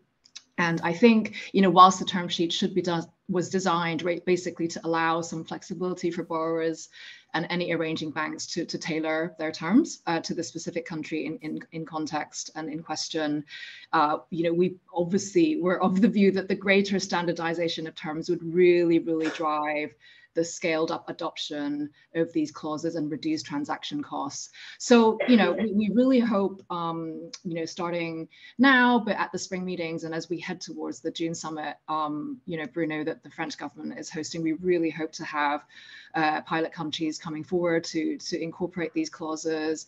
And, I know I've been asked sometimes, how has the reception been? By the UK Export Finance Agency offering these clauses. And I can only say, initially that it's been very supportive. I think that has inspired other lenders to really explore this. And, there's a lot of discussion also from our NGO community. And we've had a lot of interest to find out what this offer is about from developing country voices. So, it may be that the time for more CRDCs has really come. And, I'm really looking forward to working more on this. I should say, whilst I've got the floor, Bruno, I mean, the other thing that we did as part of the working group, which is, as part of our theme to boost resilience in the future, amongst climate vulnerable countries, but not only, is really to work with the private sector to do more, to make sure they do more to play their part in restructuring. So when I talk about CRDCs in the working group that we established, we also looked alongside that, I should say, majority voting provisions. So basically these are improvements to syndicated loan contracts, much like, there's a whole history of collective action clauses for bonds 10 years ago. And these majority voting provisions are really intended to enable a majority of creditors to bind a minority in a restructuring and to facilitate a smoother process. And I know the fund did a report at the end of 2020 highlighting that this would be an area in need of reform and in need of urgent reform. And I think by trying to basically issue these specimen clauses, again, it was at the end of last year, what we were trying to do in the UK was really to try and bring the treatment of loans in line with bonds. And so we avoid delays, which are both costly to creditors and borrowers. And I think, this is becoming more topical because, there obviously, I think others have alluded to on this panel as well, there are countries that are increasingly finding it harder to raise finance through bonds, and many of them are turning to loans. So, also on MVPs, we want to find, countries who are including these provisions in a new syndicated loan. And the UK continues to work with financial institutions, especially those based in the UK, to see whether they might be able to commit to providing these, including these provisions in all of their future sovereign lending. So there's a lot of work to do, but certainly by the time we get to the June summit, I'm really hoping we have some pilot countries and some financial institutions standing up to say that they will include these clauses and provisions in their lending. And I'm going to stop here, but hopefully this answers to the Mauritius Finance Minister's call for action by decision makers. Thank you.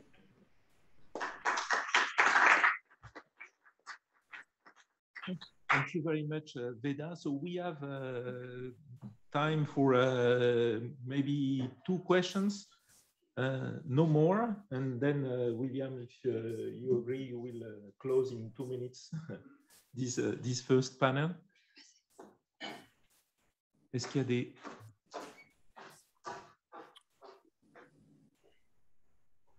Merci, bonjour. Je suis Monsieur François Ngomba. Thank you very much. My name is François Ngonda of the Rural Development Institute, a think tank.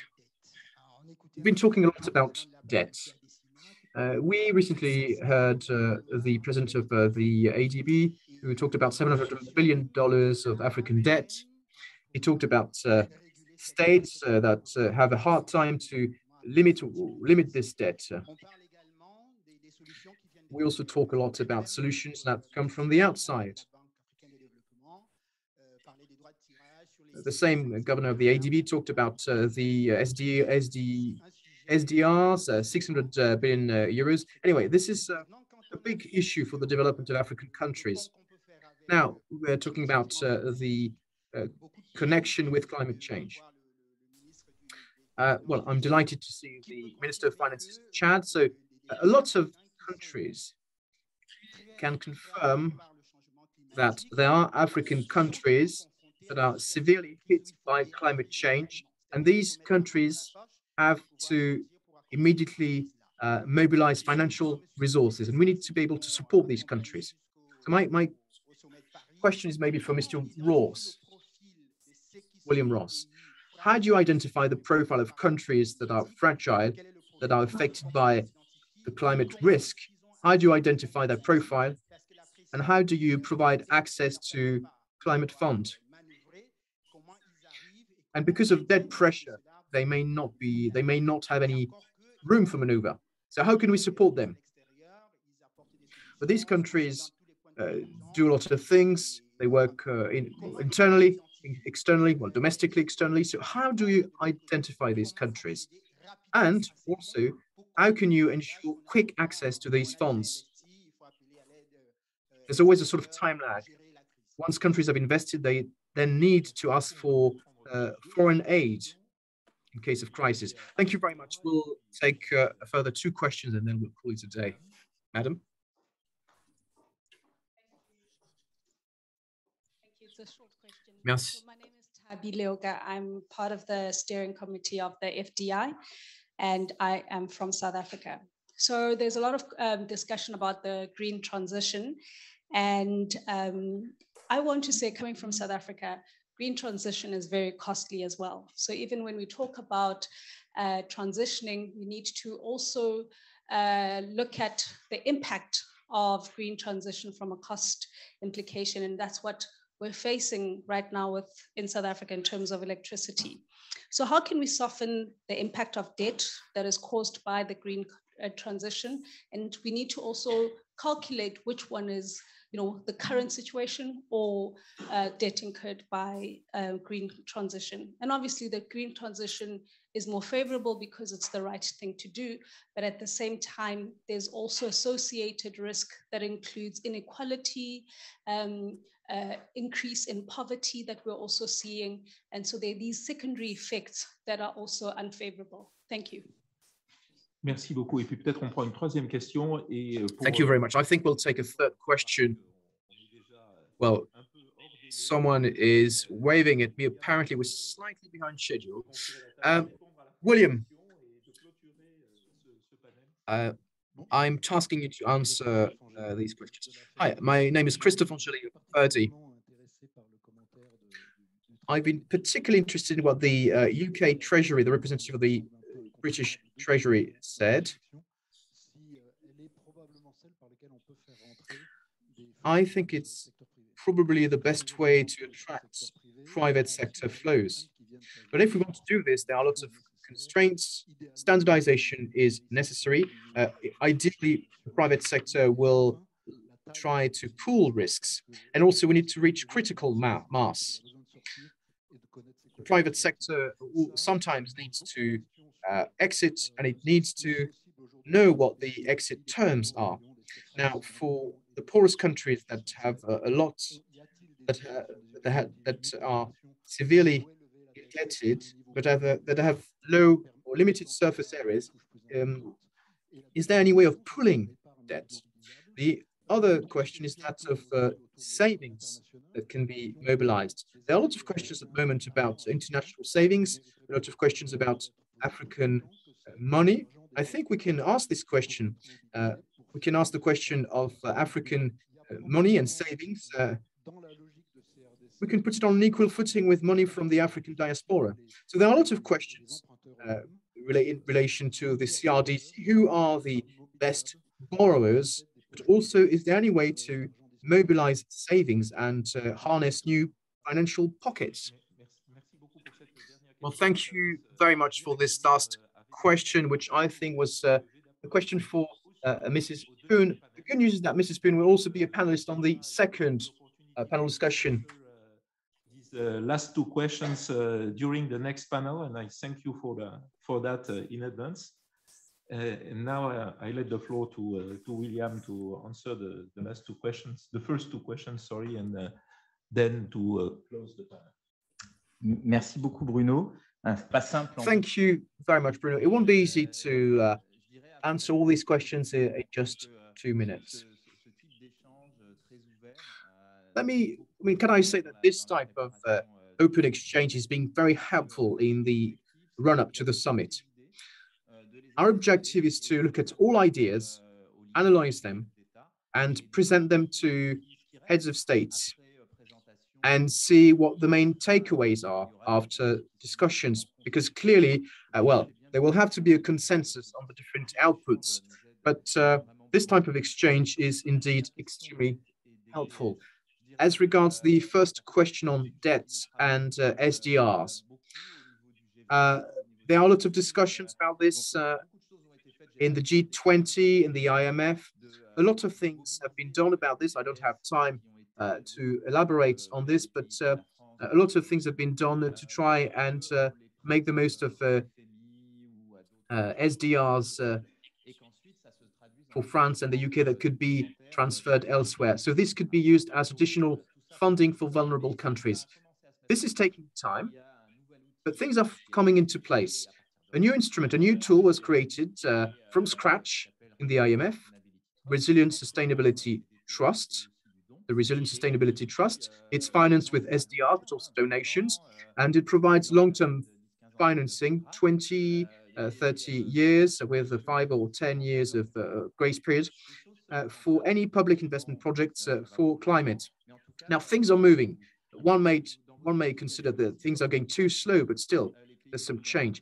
Now, you asked how we identify vulnerable countries. I think there was a specific FERDI conference on the definition of vulnerability. Unfortunately, I don't have the time to go into this now, but it's one of the main questions we're trying to answer today, especially as regards highly concessional loans, which are mainly based on GDP per capita. And one of the main questions currently being discussed at FERDI and the World Bank is whether this definition of vulnerability should be further enriched to use other criteria. Of course, this raises a lot of questions. This shouldn't be done at the expense of the poorest countries. So there you go. It raises really a lot of questions indeed. Now, as regards climate clauses for debt agreements, I let Mrs. Poon answer this question, but I would say that we absolutely need coordination. Yes, coordination between the public creditors, and as well as between official and private creditors. Let me just give you an example. This is something that we are currently thinking about in France. We've started to replicate the British example, and we can see that sometimes there are difficulties where private funding is involved, because we don't want to be regarded as a junior creditor relative to public creditors. So it does echo your question. It's actually it's related to the work that Mrs. Poon presented. Now, about the issue of whether investments should be factored in, this is not a new debate. We also have this discussion in the Eurozone. I think, we can consider all options, but we should be careful. The question is, do states have the ability to pay debt service? These investments, do they actually yield any socio-economic output? And there are situations of debt distress. And we know that some countries may experience severe difficulties, even though they have a lot of assets. So we can't go too far here. Otherwise, we might end up with a string of defaults because we've tampered too much with the machine, so to speak. Last topic in relation to debt swaps. Well, as creditor and Ministry of Finances, we're extremely careful because this has costs in terms of budget, but we're open to this discussion, particularly it's something that we might be discussing during the summit. And as Mr. Setzer said, and as other speakers said, there might be some room for this, probably not for dozens of billions of loans, but maybe for specific private loans. Maybe we could do something using debt swaps that could facilitate transactions, but something that would not be at the heart of transactions. So, Mr. Setzer, we would be very interested in working with you and other specialists to define, for example, a guideline on the proper use of debt swaps, something that should also ensure the buy-in of ministers of finances from creditor countries. One last point. Well, no, I think that was about it. Thank you very much, William. Now, can I recommend the reading of Mr. Setzer's guidebook on the reallocation through MDBs and the World Bank? And also, can I thank all participants in this panel discussion? Again, my warmest thanks for accepting to take part in this debate on this Friday afternoon, just before a long Easter weekend. Thank you very much for taking part in this session. We are going to break out for about 10 minutes, and we shall resume, actually 6 minutes. We shall resume at 4 p.m. with the second panel. Thank you very much. Bonjour à tous. Je suis Amouda Shekir. I'm one of the co-founders of Finance for Development Lab, the FDL. And we have the pleasure of organizing or co-organizing the FERDI with Banque de France in this conference. At the same time, recently created international financial architecture. The panel that I will be moderating today will be dealing with contingent debt instruments. We discussed this a bit in the first panel. So I'm going, in the framework of the panel, I'm going to try to deal with it via a different aspect. We are lucky to have with us today the Minister of Finance, Budget and Public Accounts of Chad, Tahir Hamid Ngulin, who's going to share with us his experience about restructuring the debt recently in his country. So we'll start with him. We also have Mr. Avinash Perso, who is from Barbados, who is one of the main advisors and who was involved in debt restructuring of his own country. He is one of the major part of the Bridgetown agenda, which had a lot of media attention in the last few months. We also have Mr. Thomas Melunio, who's Director of Research at the French Development Agency. A lot of experience. We have Marcelo Estavo, who is Senior Advisor to the World Bank Groups on equitable growth, finance, and institutions, financial sustainability, and a representative of the African Development Bank, who's going to give him point from multilateral development bank's point of view. We have Kautau El Damani, who is the Managing Director for the Emerging Markets Sovereign Debt Team at Barings Asset Management, who's going to be giving us a few words about private financing. And Mrs. Akun Bentachelum, I'm going to ask her to be concluding, given the various perspectives and what she said about the contingent clauses in the previous panel. And to start, Mr. Minister, you come from a country that's very exposed to exogenous shocks. And in addition to have a PT initiative in the 2000s and underwent a recent debt restructuring, you come from an oil-producing country whose revenue fluctuates with the cost of a barrel of oil. It's country that's very exposed to climate risk as well. Perhaps could you share with us your experience of the way in which exogenous risks were reflected in the restructuring process of debt in the last round, and to talk to us about how the forecasting models in the macroeconomic framework, which has debt sustainability aspects, were able to serve you in your cause or not, to have the right fiscal space you need for the recovery, the economic recovery of your country. Before you start, I'd like to indicate that each participant has between 5 and 6 minutes time, and we'll move on to some Q&A. Thank you for your introduction. I'd like to thank the Banque de France as well, DJ Cabriac as well, and for all of the people of goodwill and all those who have worked on the seminar. First of all, I think that one of the questions that we see in front of us, why in the case of some African countries who are perhaps fragile, they have new debts or they take on new debt. Often we have to become indebted because the financing available, the funding available is not adequate, not from the IMF or multilateral banks.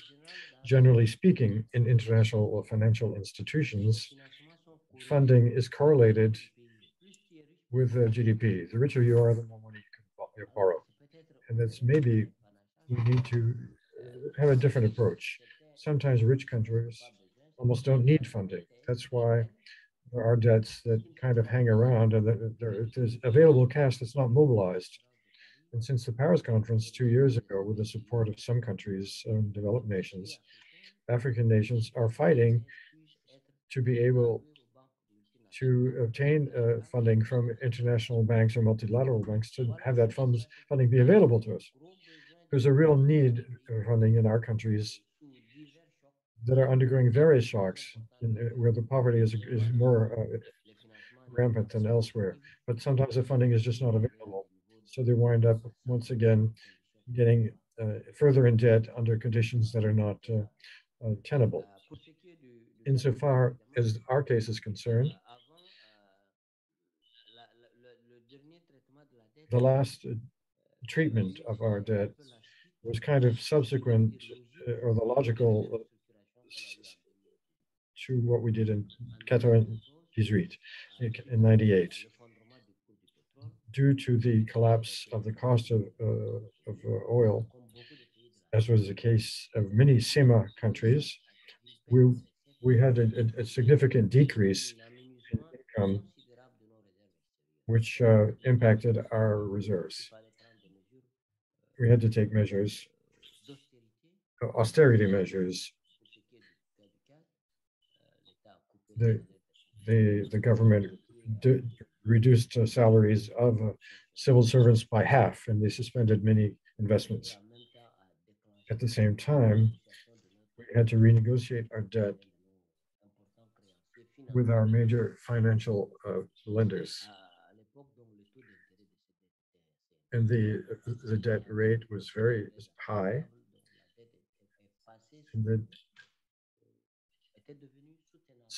and with the recent refunding, it became manageable. But we weren't able to go under $25. But when we had COVID, the prices went under that amount. So if you do a viability assessment from the point of view of the World Bank and the IMF, it showed that our debt became not, it was not supportable. We could not talk about with the International Money Fund, could not release substantial amounts because our quota part was a real question for many African countries, is very modest. So we had to move, ramp up to a higher level.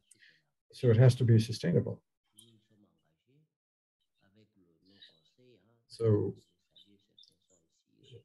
with Rothschild and Gottlieb and with the Paris Club, we're certain members of the panel, a lot of support from the Paris Club, Saudi Arabia, France, China. We were able to renegotiate the debt and to make it more affordable, even if the actual amounts were falling. We were the first country to benefit from the common framework and a very strong political commitment.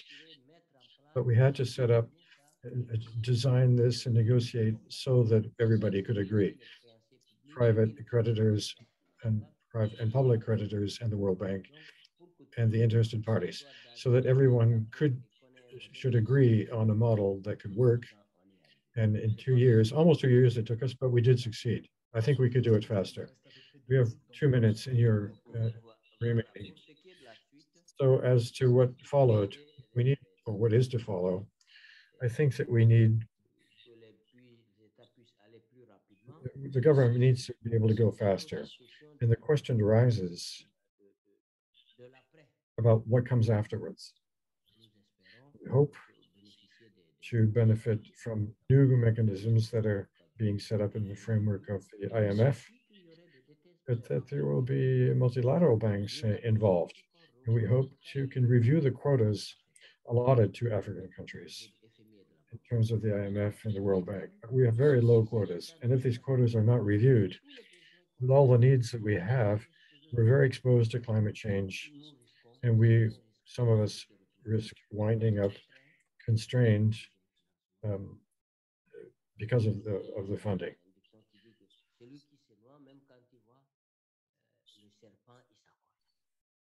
Even if you run away when there's a snake, it's too late already. And some countries, people are dying. Sometimes they have to become indebted because there's money that's sitting around not being used. And for the last 2 years, people have been using or delaying. So they have the same interests. So I don't want to speak too long. I'm going to stop with these words. Thank you. Thanks to Cabriac and the FERDI teams and all the rest. I hope that you've heard the message of African countries so that in this new architecture that is being created, we can give more to have the greatest need, even if we also need to give a lot to those who have already quite a bit. Thank you, Mr. Minister. Let us now move to Professor Persaud and probably ask him to give us, to shed light on how the issue of vulnerabilities and the risks and the increasing risks to which vulnerable countries are exposed to have been reflected in the Bridgetown agenda, notably through the contingency angle. And also one question on which we would like to have his views is, to what extent the focus on contingent instruments could sometime overshadow the issue of sustainability? In some cases, the fact of focusing too much on having a contingency clauses that provide liquidity relief, couldn't they overshadow some sustainability issues? And how did you reflect on these issues when thinking about the Bridgetown agenda and in your own experience in advocating for more contingency clauses and debt restructurings and in debt issuances? Thank you. Thank you very much. Can you hear me okay? Perfect. Great. So Barbados has issued about $6.5 billion worth of sovereign bonds with natural disaster clauses. We reckon we're probably the largest issuer amongst a very small group of 3 small countries. Recently, so that was we negotiated that in 2019 as part of a debt restructuring and a debt exchange. So all of the new bonds that were exchanged had the natural disaster clauses in them. The issue of the natural disaster clause was not central to the debt negotiations. Our NPV cut that we were giving the creditors was the main central focus. We cut our creditors by around 30% in terms of NPV. But it was an issue. It did lengthen the negotiation period. The creditors were initially reluctant because they didn't want a bond that was different than other bonds, and because they were concerned about whether that would impact liquidity, etc. Then last year we issued we did a debt for marine conservation swap, where we put back in our natural disaster clauses, and we added a pandemic clause. I think we're the first sovereign to issue a bond with a pandemic clause in it. When we issued those instruments, we saw no evidence of having to pay a premium for them. Now, we are a very small entity, and so our markets aren't liquid. So that isn't proof that there isn't a yield premium to be paid, but certainly we saw none of it. In fact, if anything, we got a yield discount. And I think that makes perfect sense to us, because if a country has been hit by one of these natural disaster climatic events, which can impact 100% of GDP in a few hours, the creditor without natural disaster clauses is deeply uncertain as to what's going to happen. And they're going to fear that you're going to default, and you're going to have a disorderly default. I think the natural disaster clauses are the alternative to a disorderly default. Countries can't trigger them at any point in time. There's an independent assessment that the threshold has been hit, and you have an ability to only trigger them twice in our case. But no evidence of a yield premium. And I think that the uncertainty is a big issue. I was in Dominica when they got hit by 226% of GDP. The first call that came was from a lender wanting to lend us more money to ensure that we pay back their existing lending, to pay the interest on the existing lending. And I remember how Dominica was adamant that they would not default. They're afraid of creating any uncertainty. And we're seeing that with Pakistan today. The right thing for these countries to do is to default. The creditors would understand it, but they're afraid of all the uncertainties this would lead if they default. So they need an orderly system, which is what these natural disaster clauses create. Now, why did we go down the route of natural disaster clause? I think it's because we're dealing here with a risk. I should back up 1 second. We've seen a lot of financial innovation in the disaster era. They are cat bonds. They are bonds with insurance embedded within them. But we felt that climate change is something quite different than other kinds of risk.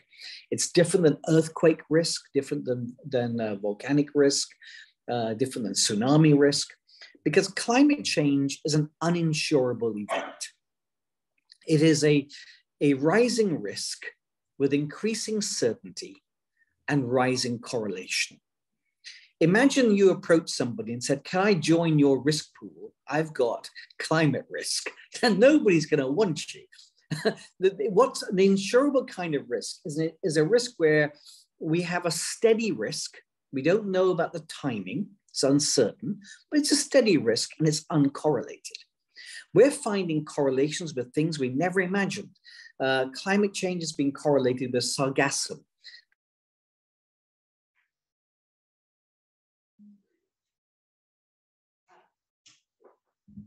Unfortunately, we have a cut. I mean, we lost Professor Persaud. Maybe take advantage of this and give the floor to Vedapon, who needs to leave in some minutes. And probably, Veda, your views on I mean, I know that you developed a lot on the issue of the pros and of such contingency clauses. Maybe ahead of the spring meetings, ahead of the agenda? What is your priority lists to advocate for them? Yeah, no, I'm happy to, and I'm sorry we lost connection with Professor Prasad, but I don't know if he's back, but maybe let me just say a couple of things before I have to drop off, because actually Professor Prasad kind of laid the groundwork really well. I was really interested to hear the stories that he was bringing to the table on the use of the contingent instruments. But I just maybe wanted to emphasize a couple of things from my last intervention. Like, you know, clearly we are in action-oriented mode. You know, there will be a further working group meeting at the spring meetings to look at climate resilient debt clauses and how we go about, you know, bringing forward pilot countries. But we're also very determined to talk at length with private sector, financial institutions, banks in particular, to see whether they can come out publicly to talk about the inclusion of majority voting provisions that I talked about at the last session. And this is a whole journey, you know, that started, you know, more than a couple of years ago, but certainly since I've been in this job, you know, we've been producing these clauses and drafts of these clauses and hoping to, you know, get some traction on them. But really, for me, the focus is really trying to drive forward pilots and getting financial institutions signed on, and doing more standardization, as I think one of the questions from the previous panel mentioned, to really drive the uptake of these clauses and provisions. And I would see the time frame between now and the June summit being organized by the French government together with Barbados as a really key moment. There are just a couple of things I wanted to explain further, just further to my explanation in the previous session on the UKEF offer of CRDC. So, you know, just to say, look, these deferrals will not be considered events of default, right? So that they're supposed to preserve finance and project continuity whilst providing liquidity for the country authorities concerned. And, you know, from a UKEF perspective, you know, the key here is that in the event that, you know, countries are hit by a natural disaster or other climate shocks, eligible countries will be able to request a 12-month suspension of all principal and interest payments due to UK Export Finance, and deferred payments will be repayable over a 5-year period with a one-year grace period. And, you know, I just wanted to also highlight that these CRDCs from UKEF will be offered a new and amended UKEF direct sovereign lending and previously restructured sovereign transactions to low-income countries and climate vulnerable small island development states. And I think in my previous remarks, I mentioned my understanding that IADB was the only MDB at the moment to offer some form of CRDC in its lending currently, through some sort of principal payment option. And, you know, I think, you know, you will find the UK voice around the table at the spring meetings calling for other MDBs and also development finance institutions actually to explore the offer of CRDCs. And I remember at COP last year, there was the idea of an MDB informal working group to explore further, you know, what they can do in CRDCs and other innovative approaches building on the IADB. So I don't know whether Marcelo and others may want to comment on that in due course.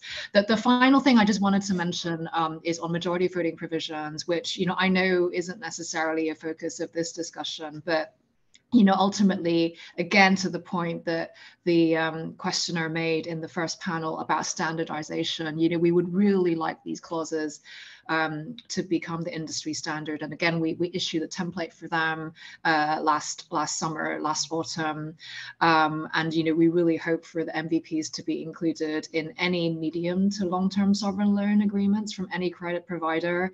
And just in terms of scope, I wanted to just stress that this would include non-financial firms actually, and others as well, not subject to supervision. So, you know, I think we also recognize when we did the technical work with the private sector that, you know, there are perhaps some loans where MVPs might not be appropriate, for example, on short-term trade finance, but you know, you and others around this table and online can find the detail on this in the guidance note that was published by the International Institute of Finance and ICMA and many others.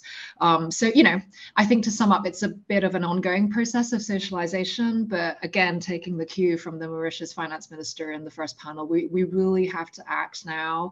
And, you know, if there are listeners on the call, those in the room, if you're interested in, you know, finding more about these clauses and thinking about how you want to pilot them or offer them, you know, we're all ears in the UK Treasury.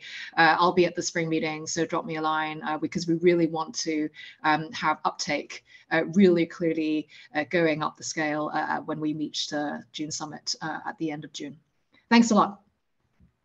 Thank you very much, Vera. I see that Professor Persaud is back, so probably before giving the floor to Thomas Melogno, we'll give you 2 to 3 minutes, Professor Persaud, to follow up on your valuable remarks. Thank you very much. I'm not sure whether internet risks are insurable risks, but I'm here in Kochi at the G20 Working Party group meeting, and the internet's terrible. Okay, so just two points to make, really. Firstly, you asked an important question about, is it a distraction from sustainability? You know, we believe that because climate change is uninsurable, what you have to do is build resilience. And so that's why a key part of the Bridgetown Initiative is about expanding the capacity of the MDBs in order for them to be able to provide long-term, low-cost funding for climate vulnerable countries to build resilience and bring forward their resilience. But they need liquidity in a disaster. And they need substantial liquidity in a disaster. And that's the role for the natural disaster clauses.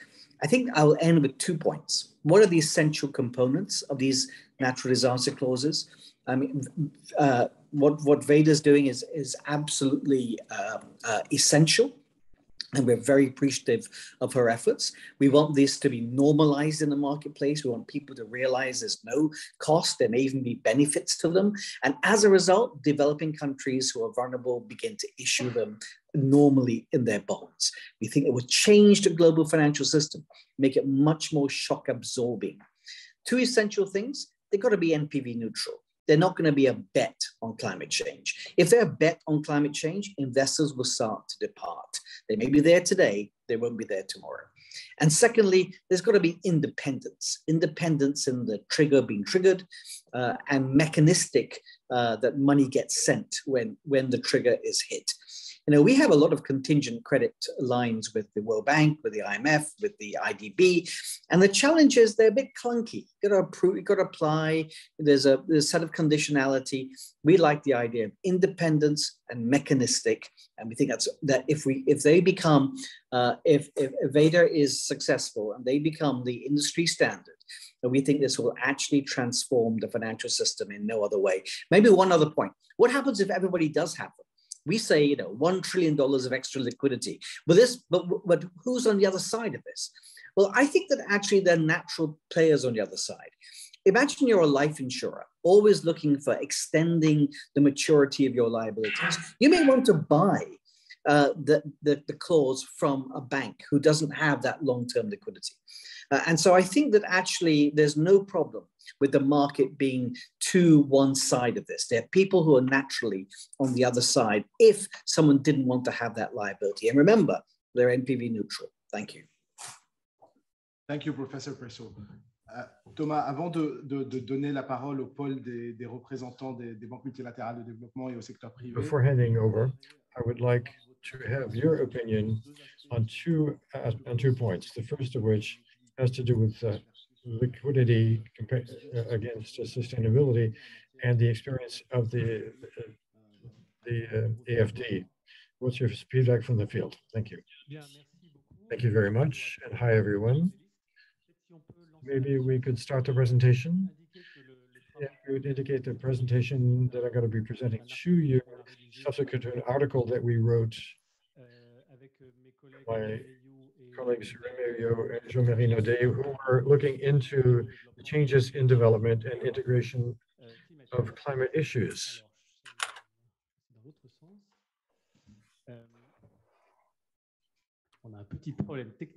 Sorry, just a slight technical glitch here in Paris.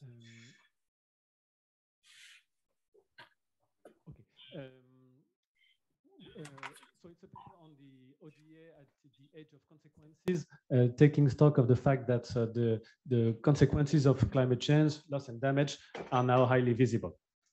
Diapositive suivante. Le deuxième remarque, c'est que on est habitué. Second comment, when people talk about international finance, they usually think in terms of OECD countries and poor countries, but that's the world of 1970. Today, for climate finance, I think we need to factor in that the world is no longer divided between rich and poor countries, but well, the world is like you can see here on the chart on the slide. So this was just a short introduction, and let me really get down to today's topic. If you look at CO2 emissions, actually, the world is not divided. There's a strong continuity between so LMICs, UMICs, and high-income countries. LMICs are the new intermediate situation, and we have LICs that have barely emitted CO2 emissions. So, of course, there's a kind of debate, some form of international climate justice that I suppose we all have in mind. Now, the work I'm presenting here focuses on the magnitude of shocks in case of disasters, actually, as mentioned by Avinash Perso, and I explain this on the next slide. We observe macroeconomic shocks in developing countries. That's unquestionable. Yet, well, you can see we have storms, floods, hurricanes, so climate and weather disasters. However, a specificity of developing countries, particularly small ones, is the magnitude of shocks that may appear in these countries. So for large developing countries, these shocks will not account for more than 10% of GDPs, but there are small countries, particularly SIDS, that sometimes experience a 20, 30, 40, 50% shock of their GDP, as with Dominica in 2018. So we have here a few small island states with an interesting table. We can see here the debt structure of countries. So we're talking about contingent loans and financing here. Well, the financing which is suspended, of course, has to be related to a large share of the country's debt service.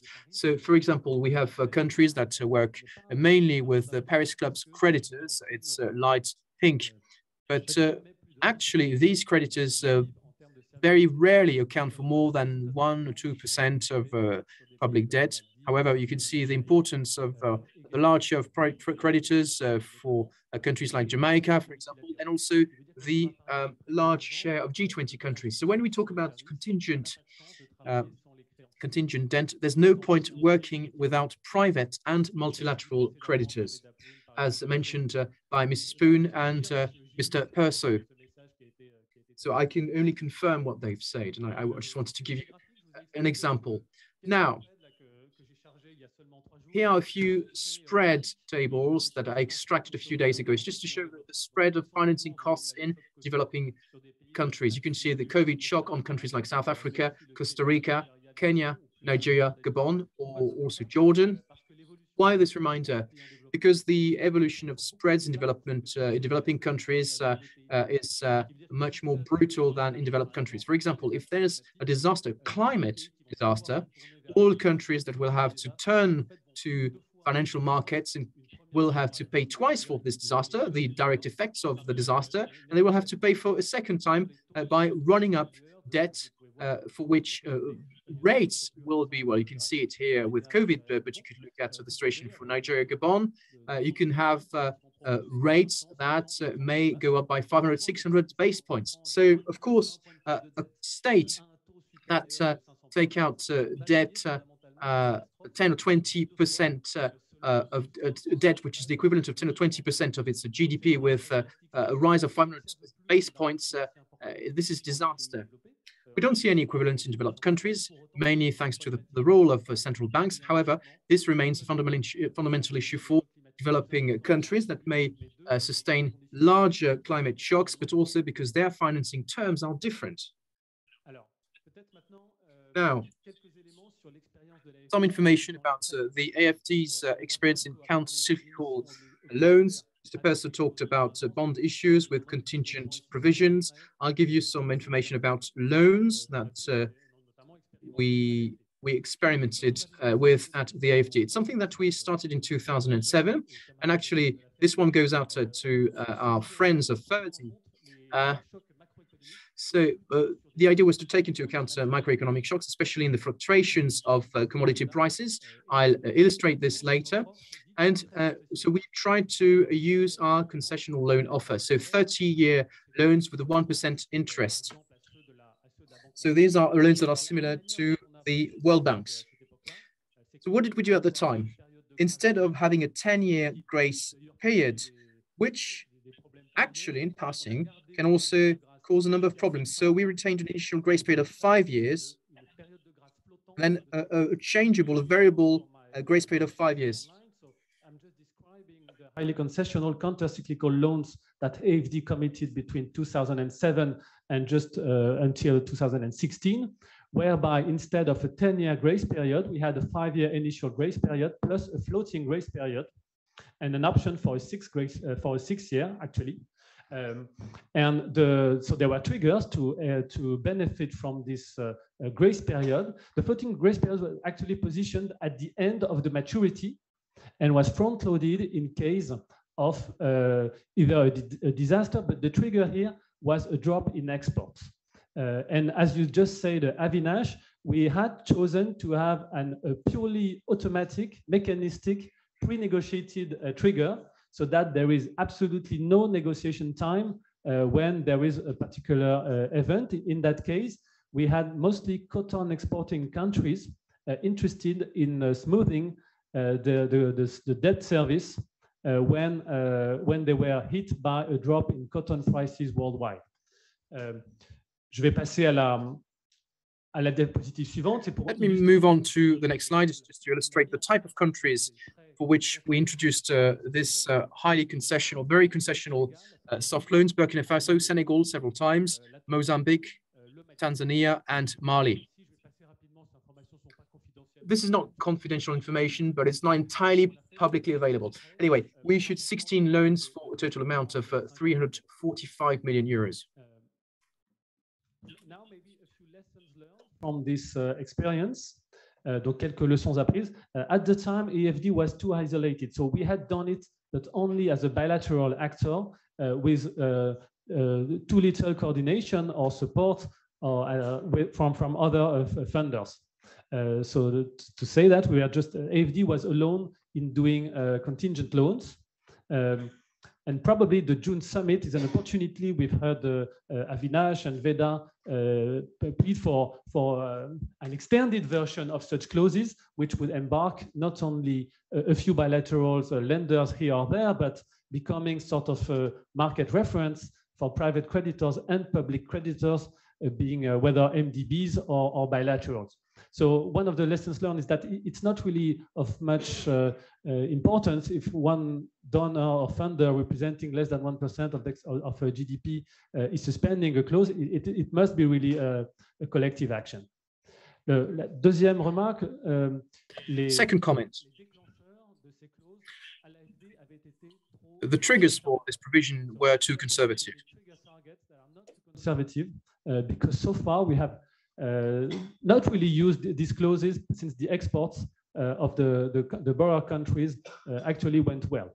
Of course, when you buy an insurance premium, it doesn't mean you want to have an accident. So I would not qualify that as a failure, but let's say we should not design triggers that are too conservative.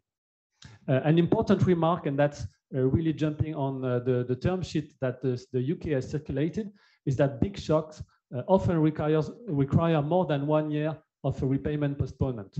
If you look at the magnitude of a shock, and we have observed that within the DSSI initiative, if you suspend payment for just a year, it doesn't mean you're going to recover your access to capital markets in just 12 months. It might be more than that. So personally, it's a personal opinion, but I would plead for probably some room for maneuver there and the possibility to extend postponement period by more than a year. So I'm aware that in the case of the Barbados, there were two triggers, so which means they could suspend or postpone repayments for 2 years. I think it's it seems like a reasonable time for me. Just two other comments. Don't underestimate the fact that this kind of loans requires extra work. So typically banks do not like to do that. And it's also true for finance minister and ministries in developing countries. So you need to, again, to have substantial amount so that it justifies the extra work. Thank you very much, Thomas. That was very valuable.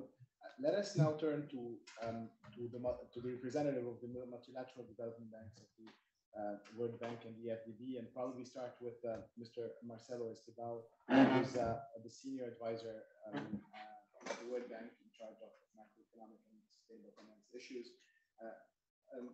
Mr. Estevao, you've been in charge of debt restructurings, of MDB lendings, but also lending that encompasses some catastrophic instruments. So maybe if you could develop a little bit on the comparative advantage of each type of initiative in the fight against climate change and the financing in a word of changing where the climate change risks are increasing, and what is the response that MDBs are bringing on the table. I think there are a lot of expectations from what we heard from Thomas, from Professor Persaud, from the UK export, and from the Honourable Minister, from MDBs to lend more. So maybe you could develop a bit on that. Thank you. No, happy to do so. Let me actually just say broadly that we have scaled up significantly our lending that has a climate focus on it. So we have done that already in the last fiscal year, and we continue doing so. We are producing a lot of knowledge that would allow us to target this lending in the most effective way. I think some of you may have seen the CCDRs, the Country Climate Development Reports. That's a new product that we start issuing last year. And those are kind of a guidepost for where to act in different countries, and also an offer to client countries on what are the key challenges for them as we advance on this climate agenda. So broadly, the bank has been moving this direction, at least since I arrived at the bank 4 years ago, and I created the whole macroeconomics of climate change group at the bank, and we've done quite a bit on that. Now, talking about the topic of this discussion is about the contingency lending. Let me start by talking about what we have been doing in this space and maybe what one can do more. I just want to make clear that this is my personal view on the issues. The World Bank does not have a stated policy view on contingency lending yet. The bank offers several disaster risk products and options embedded in its lending operations. They help mitigate the economic shocks from climate and other natural disasters. And Avinash mentioned this a little bit, and also the clunkiness that sometimes those products have. But let me go over them quickly. We have the IDA immediate response mechanism, which complements long-term emergency response tools available to IDA countries, such as the crisis response window, offering them financial support within weeks rather than months of an emergency. So it's a quite quick disbursing mechanism. The inclusion of contingency emergency response components in selected existing and future investment projects facilitates the rapid disbursement of funds and is a subject of discussion in many ongoing operations. These contingent components are embedded in standard investment operations.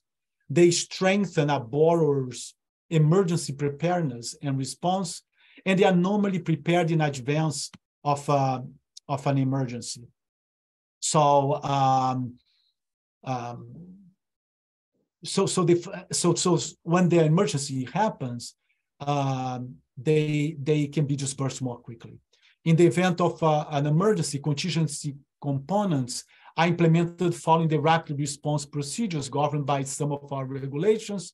Once triggered, these regulations facilitate rapid utilization of loan proceeds by minimizing the number of processing steps and modifying fiduciary and safeguard requirements so as to support rapid implementation. such contingent components can finance the overall emergency response or specific emergency works, goods and services. So we are always working to remove clunkiness from the process. So among financial products on risk retention, we have development policy loans. They're called CAT DDOs. It is a contingent credit line that provides immediate financing following a natural disaster event or health-related emergencies, a time when liquidity constraints are usually the highest. Funds become available for disbursement after the drawdown trigger, typically the member country's declaration of a state of emergency, after this trigger is met. There is also risk transfer through CAT bonds. So this is a financial instrument that transfers catastrophe risk from a sponsor, say a country, to bond investors. Similarly to insurance, sponsors receive a payout when a disaster event meets certain predefined criteria with no obligation to repay the payout. It can provide quick payouts when designed with parametric or modeled loss triggers. And the bank, of course, provides advisory, capacity building, and execution services for clients in the CAT bond and reinsurance space. So this is very quick what we have been doing. And having more fresh capital available to the bank would allow us to scale up this type of contingency lending. Now, all the initiatives that are under consideration include the possibility of including a hurricane clause in our lending products, but a decision has not been made to proceed given the way it is thought right now is equivalent to a restructuring of the loan, and that is not allowed under our current policies. So our Treasury Department is working with market counterparts on an option where we can transfer the payment holiday to the market by adding the cost of the premium to the client or embedding the cost as part of the pricing of the loan. So I think that brings up the issues of costs in contingency clauses more broadly that I think would need to be considered, including to manage expectations of the feasibility and the impact of including contingency clauses in all contracts. For example, so using the World Bank first, and then I will talk a little bit about beyond multilateral developer banks and what markets may face. I have 1 minute left. Okay. So World Bank loans to member countries are largely funded by market borrowings, and the World Bank would be paying interest rates on the bonds that fund the loans. In the event that such loans were not being repaid for development banks, that would be relevant for developers to consider how such gap amounts are to be funded. So a lot of the discussion is how to protect, say, our preferred credit treatment in case one has all these contingency clauses in our contracts. Now, going beyond them, and there are the issues of we lend at long term, and sometimes it's hard to find reliable long-term risk metric information regarding catastrophe risk, which it seems easier to expect that such information could be consistently available over the shorter life of a bond. So just to finish, I would say that, there are issues that we are still struggling with, and I think the market as well. So finding automatic verifiable triggers, which they are unlikely to cover all foreseeable natural disasters. There have been cases in the Caribbean where a country did not receive a payout after a hurricane because the wind speed was below the threshold. The majority of the damage was due to flooding. That was not in the policy. So there are issues that we see also happening in the markets, and also somewhat of a lack of appeal to sovereign debt investors, which, these bonds can be attractive in theory, but I feel like fixed income investors have typically shunned bonds with equity-like or contingent pay deferred structure. So that's something to be discussed as well. I find that the market for state contingent debt instrument can be really pushed forward through bilateral official lending. In fact, compared to multilateral lending, bilateral loans are not protected by preferred creditor status and typically have shorter maturities, which fits better the design of state contingent debt instruments. There's also some momentum on expanding on existing experience by bilateral lenders, such as what the UK is doing. And I'm still trying to figure out, it seems to me that it's unlikely that the private sector will come in droves to this type of product. I feel like investors still remains very skeptical and currently consider them only in the framework of debt restructuring, as you saw in Grenada, Barbados, and Chad discussions, where the contingent element is just a sweetener. So I think that's a topic for discussion on the true. Very much, and we'll hear from Kautar Hamdani. Thank you very much, Mr. Estevao. Maybe let's now turn to Mr. Desiree, who is representing the African Development Bank today, and we thank him for your participation. Maybe to follow up on what Mr. Estevao has just presented to us, and which is very interesting. Could you share with us the perspective from the African angle and from the field, and also building on what Mr. Estevao said and what is being prepared by the African Development Bank and what's being already done? What type of announcements could MDBs put on the table at the Paris Summit in June? Thank you. Yes, good afternoon, everyone. I hope you can hear me well. Am I coming through? Okay, thank you. So thanks for the invitation. It's good to see some friends, although virtually. Let me greet Patrick Guillaumont, someone I appreciate deeply.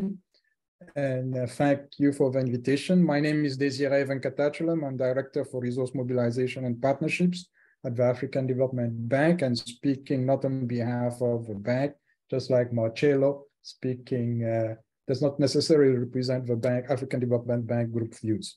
Couple of things. One, at the African Development Bank Group, there's a strong commitment, a formal commitment that 40% of all yearly approvals are targeted to climate. That's a hard-coded rule that we have, at least 40%, and it's been that case for the past couple of years. Speaking to the topic at hand, 2 points. What are we trying to do? What are we trying to achieve? And I think I really like what Professor Parsad said, and just maybe make two related points. First of all, we are trying, at least at the African Development Bank Group, to improve the socio-economic development of our regional member countries. And to do that, there's the short-term and the long-term way of doing it. The short-term way, which is being discussed now, is those clauses. But we need to remember that whatever clauses we have, the net present value of any liabilities that countries have will remain the same. And for an MDB, we cannot go, and I think Marcello will agree, on anything which involves restructuring, which would affect our preferred creditor status. So that's one of the challenges we face. And I think it would be good to have a conversation around that, and also to maybe get a formal opinion of rating agencies. At the end of the day, if MDBs are to be called to look deeply into that, the issue of preferred creditor status and everything which may have a bearing on from rating agencies will come to bear. So I think some conversation around that would be warranted. Now, the second point, and maybe the more important one, is the first question you asked, I think, Chair.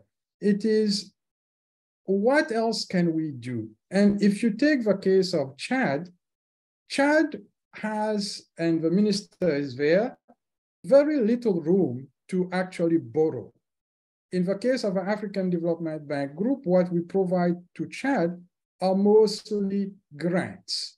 So in addition to those short-term solutions that are being discussed, it is very important for the international community to come up with an aggregate solution to provide more development finance, including through grants, to the low-income countries in Africa. And you ask, what is it that the African Development Bank Group could announce? A couple of things. I think on the issue of special drawing rights, the African Development Bank has been at the forefront of trying to come up with innovative solutions. And we have a solutions where the special drawing rights can be channeled through the African Development Bank. And you know, panelists and audience, channeling SDRs through the African Development Bank would give you a leverage of 1 to 4. So $1 coming through the bank would give you the ability for the bank group to put out $4. So that would actually contribute a lot to creating added resilience for low-income countries throughout the African continent. The second one is something we've already put on the table, which is in the context of the replenishment of the African Development Fund. We created what we call the Climate Action Window.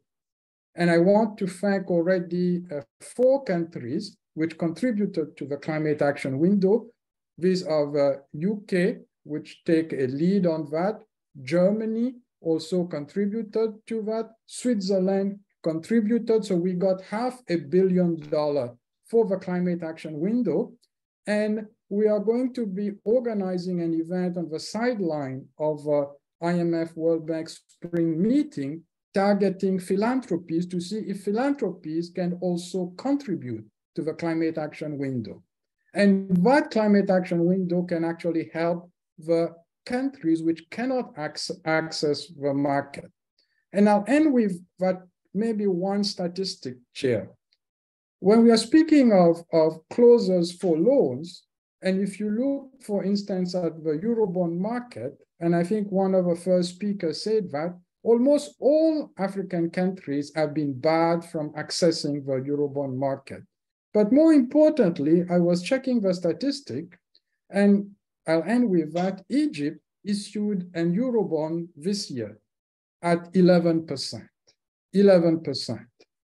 This is more than twice what Egypt issued in 2018. For 1 billion, Egypt issued a Eurobond at 4.75%.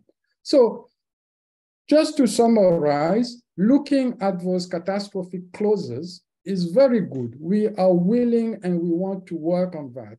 But I don't think we should restrict the conversation only to that. We need to find a way to open it up and look at the whole palette of development finance that we can provide to those low-income countries, in particular for the reason Professor Persad has said, climate is not something which is similar to over-risk. It is repeated, and if you take previous distribution tables of risk, it may not be a good reflection of what climate shocks will be in the future. Thank you, and let me end here. Thank you very much, Mr. Desiré. And let us now turn to Kautar Damani from Barings, who I'm not sure I see. Here she is. So, Kautar, we've heard from officials with His Excellency the Minister. We've heard from bilateral development partners. We've heard from MDBs. We'd like to hear the private sector perspective on climate risks, on contingency instruments, on the pricing of contingency instruments, on the way private sector players capture these risks, which are not, as Mr. Desiré was just saying, similar to other risks in their models and their risk assessments, and how will that affect private sector lending to low-income countries, to vulnerable countries going ahead? Thank you. Can you hear me? Yes. Perfectly. Hi. Hamouda, do you want me to speak in English or in French? As you see fit. Comme vous voulez. Français. Monsieur le ministre, en français. En français, bon, très bien. The minister said that you should speak French. Okay, very well. That's fine. I'll do it in French. Thank you very much for giving this opportunity to take the floor. A lot of things have been said. It's very difficult to be the last speaker after more than 3 hours of discussion, so that we're extremely instructive. I agree with a lot of things that have been said, but I'd like to pick up on some of these comments. So let me clarify what I want to say. I'm not speaking here on behalf of the entire private sector. I wouldn't say that this is a controversial debate, but there are a lot of disagreements. There are lots of different views on these high stakes issues. So there are lots of different standpoints on these issues. So I'm speaking on my own behalf here. And I'd be I'd be happy to answer any questions you may have. I think it all depends on what you want to achieve with these instruments. So instruments to build up climate and not financial resilience. Now, there are three ways we can see them, and I think there can be three long-term objectives. Either we regard them as a tool available to states to build up resilient financing within the confines of their financing options, and I'm fine with that. For example, if Barbados wants to issue this kind of instrument that would be adapted to the situation in Barbados, and if Barbados's creditors agree, I think that's perfectly fine. I think that it's fine. There should be opportunities for countries. Now, it might become problematic if these become boilerplate clauses in all debt agreements, or if people want to start a new asset category. The issue for me would be to bring this into general use, to standardize this, because we're dealing here with very different situations. So let me start with really the heart of the matter here. Probably one of the biggest issues, it's the issue of selection and cost. I think that one of the panelists on the previous discussion, and I think it was Professor Setzer, who said that it shouldn't be too difficult for creditors to price this type of agreement, and that triggers should be fairly straightforward, that it shouldn't be too difficult to organize or standardize them. Well, I have to take issue with that. It's no coincidence if it's Caribbean countries that did most in this asset category. For example, natural disasters related to hurricanes or tropical storms are easier to determine as triggers. For example, if we look at Chad, and the minister knows this better than I do, drought is different. How could you build an instrument with a trigger that would be adapted to the situation? Yet it is a major climate disaster which has social consequences and therefore huge fiscal resources for the government. It's the same for other developing countries where droughts are becoming extremely severe. But how could you build an instrument where the trigger would be droughts? What does it affect? Exports? And it actually echoes what the AFD said earlier on. So I don't think it's easy to define common and standardized triggers. I don't think it's easy to include boilerplate clauses in agreements. If you want this to be included in all agreements for issues from developing countries, or we can try and look for the smallest common denominator. But this might become a bit overused or misused.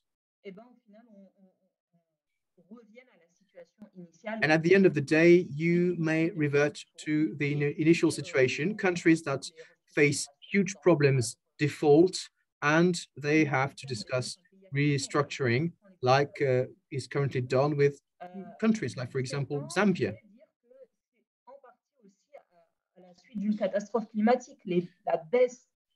Some could argue that what happened recently is due to natural disasters. For example, if you look at the Caribou, the rupture of the Caribou Dam,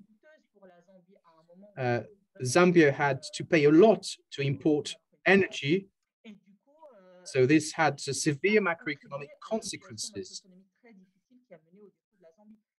And this led to Zambia's default.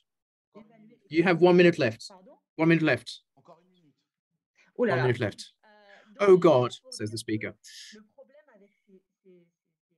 So my point here is that the problem would be in trying to standardize these instruments. Now, obviously, if countries want to issue instruments or debt agreements that would be tailored to their situations or to their climate changes, and if they want to do this jointly with their legacy creditors, I think it would be the right way forward, but they must be mindful of the costs. And I think it's what the previous speaker said. So is it sensible for a country to borrow at 9%, as we saw a few days ago? It was an open issuance. They borrowed at more than 9%. It's a country which is just struck by an earthquake. So is it a wise choice considering their current macroeconomic context? So I'd be happy to answer any questions you may have. Like, for example, other innovative instruments, but in order to build up resilience to climate challenges, like Kuwait, for example, or other countries. Thank you. Thank you. Before we hand over to the various participants to conclude, perhaps there might be questions from the floor.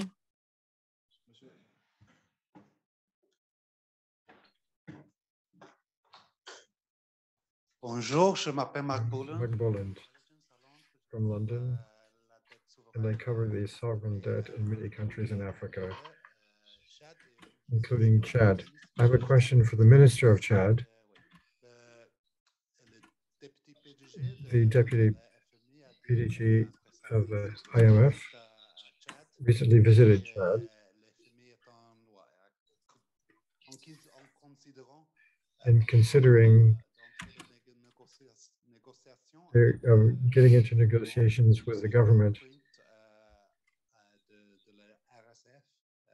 with they're borrowing RSF in the second half of the year. Could you speak to that, about what your perspective is on that negotiation? And what type of project have you envisaged in this respect? Mr. Minister, the potential discussions ongoing with the IMF about the new facility for resilience. Floor is yours.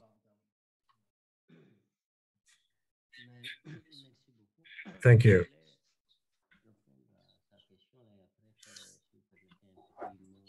I'd like to respond and then have an aside about the African Development Bank. We had an initiative for a facility in terms of the resilience and sustainability that the IMF implemented. We're going to start discussing with the fund, and that's what the DGA announced when he was here. At the end of the year, we'll be discussing and finding the way operationally we're going to proceed. But we're going to start working on building, and the IMF is going to maybe tell us what the criteria are, or maybe we might work together to find the ways and means to be able to benefit from this fund, which we have great expectations and hopes for. This being said, I think that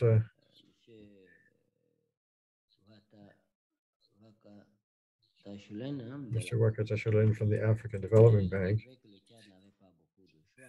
didn't have much choice. It is a case of many countries when they're benefiting from gifts. And the financing window is a similar case elsewhere, because the African Bank has a fund, which is the African Development Fund, which has capacities which are quite low. And that fund, which is different from the World Bank or elsewhere, up until recently, you could not borrow cheaper on the market because the African Bank has a signature, a great signature. They can loan for less to African banks, but the shareholders are not all African, and they blocked to a certain level. And I think maybe it's been unblocked. At Washington last year, we all supported that the African Bank, such as the World Bank and the other banks, have the capacity not only to get indebted, to loan to countries that are at the window and paying more than others, and countries, the only concession window didn't have the capacity, and the shareholders had blocked that. And that is, it's not that we don't have the possibility, we're not given the possibility. So the African Development Bank and elsewhere, the IFM is a quota from the 80s, and African countries have changed since then. But we're still stuck with those quotas of the 80s, and for us, that's it's a question of statutes, of bylaws, and it's like the Security Council. So we have to talk about quotas so that we can have more funding. So this conference, I think it's going to be relayed to Washington.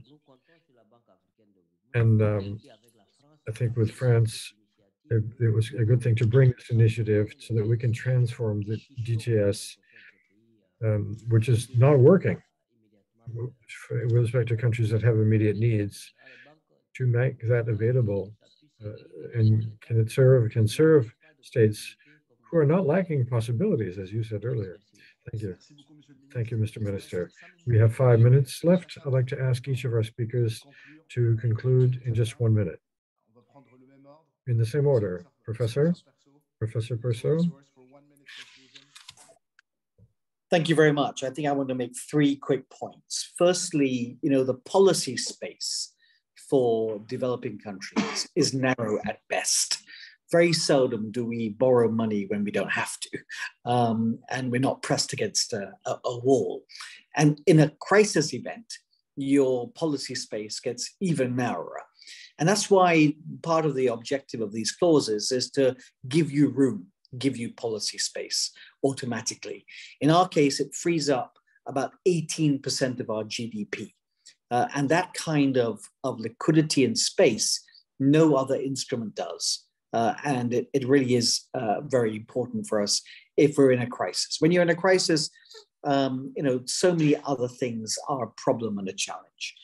Secondly, we have the experience of CRIF, one of the first, probably the first regional risk pool around disaster risk. The African facility followed that, and it was based in part on that. And there's a lot of experience there in dealing with the parametric type triggers on events from droughts to flooding to whatever. They are by no means simple, straightforward. There are gaps, things fall through it, but it has proved not to be impossible.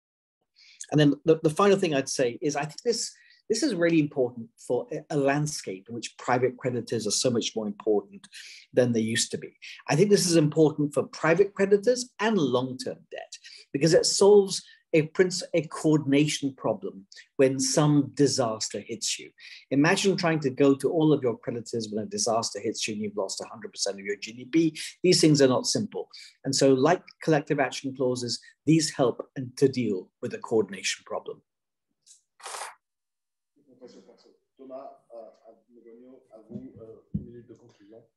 En fait, je vais dire, mais en français, un peu la même chose qu'Avinash perso, c'est-à-dire que je pense qu'on a I là un think momentum. that we have a momentum that makes it possible to build financial instruments that respond to specific areas of fragility in countries in terms of climatic issues. There are other types of shocks than we met in the past with respect to climate. So yes, we have to do it. Number two, we have to do it on a big scale. Otherwise, the tax space is not adequate.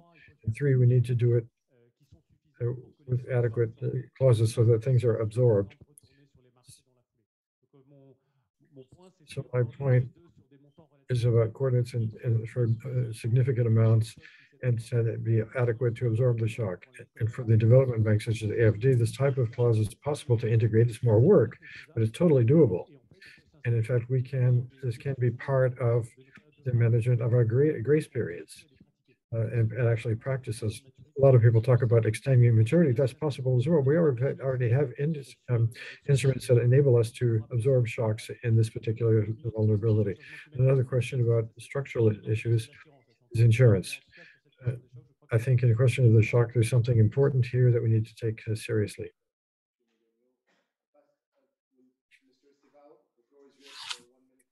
The interpreters cannot hear the question. And we can't hear the gentleman's answer. Thank you very much. Can you hear me now? Yeah, perfect. Okay. Now I'll be very brief. I have to run to another meeting. Let me just say that I think there is a basic issue that the world needs to resolve. We need more concessional lending, period. And for that, you need more resources. So I think development banks are really facing the pinch that is, we have all, like I try to speak quickly. I mean, some of our facilities that deal with the contingency lending, but the bottom line is there's just so much financial engineering that development banks can do without fresh concessional lending. And I think the Minister of Chad said very eloquently, the world needs more of that. So that's the bottom line. Of course, there is also the issue of contingency, how to deal with moments of crisis.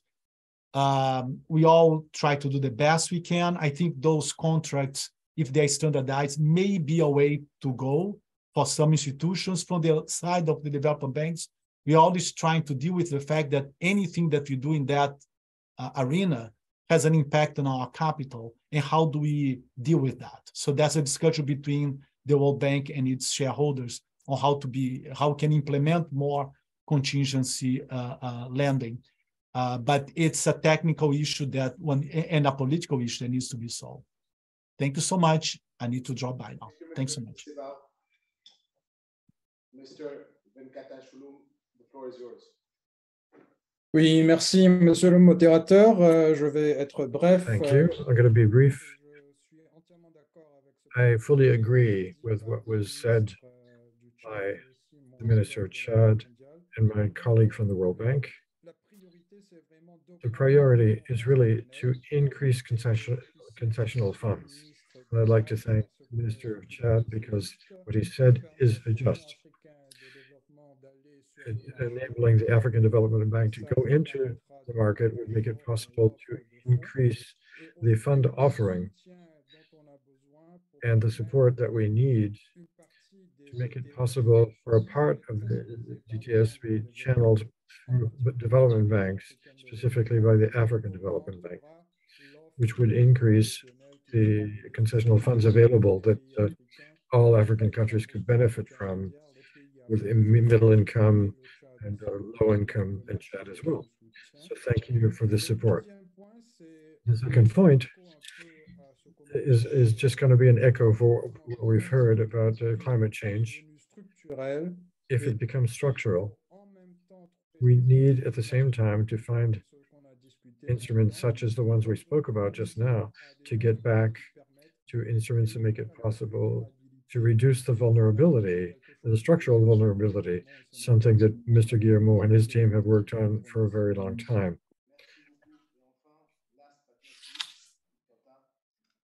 I agree with what was just said. This is necessary. We need more concessional funding. I think that the countries that are sensitive in this aspect,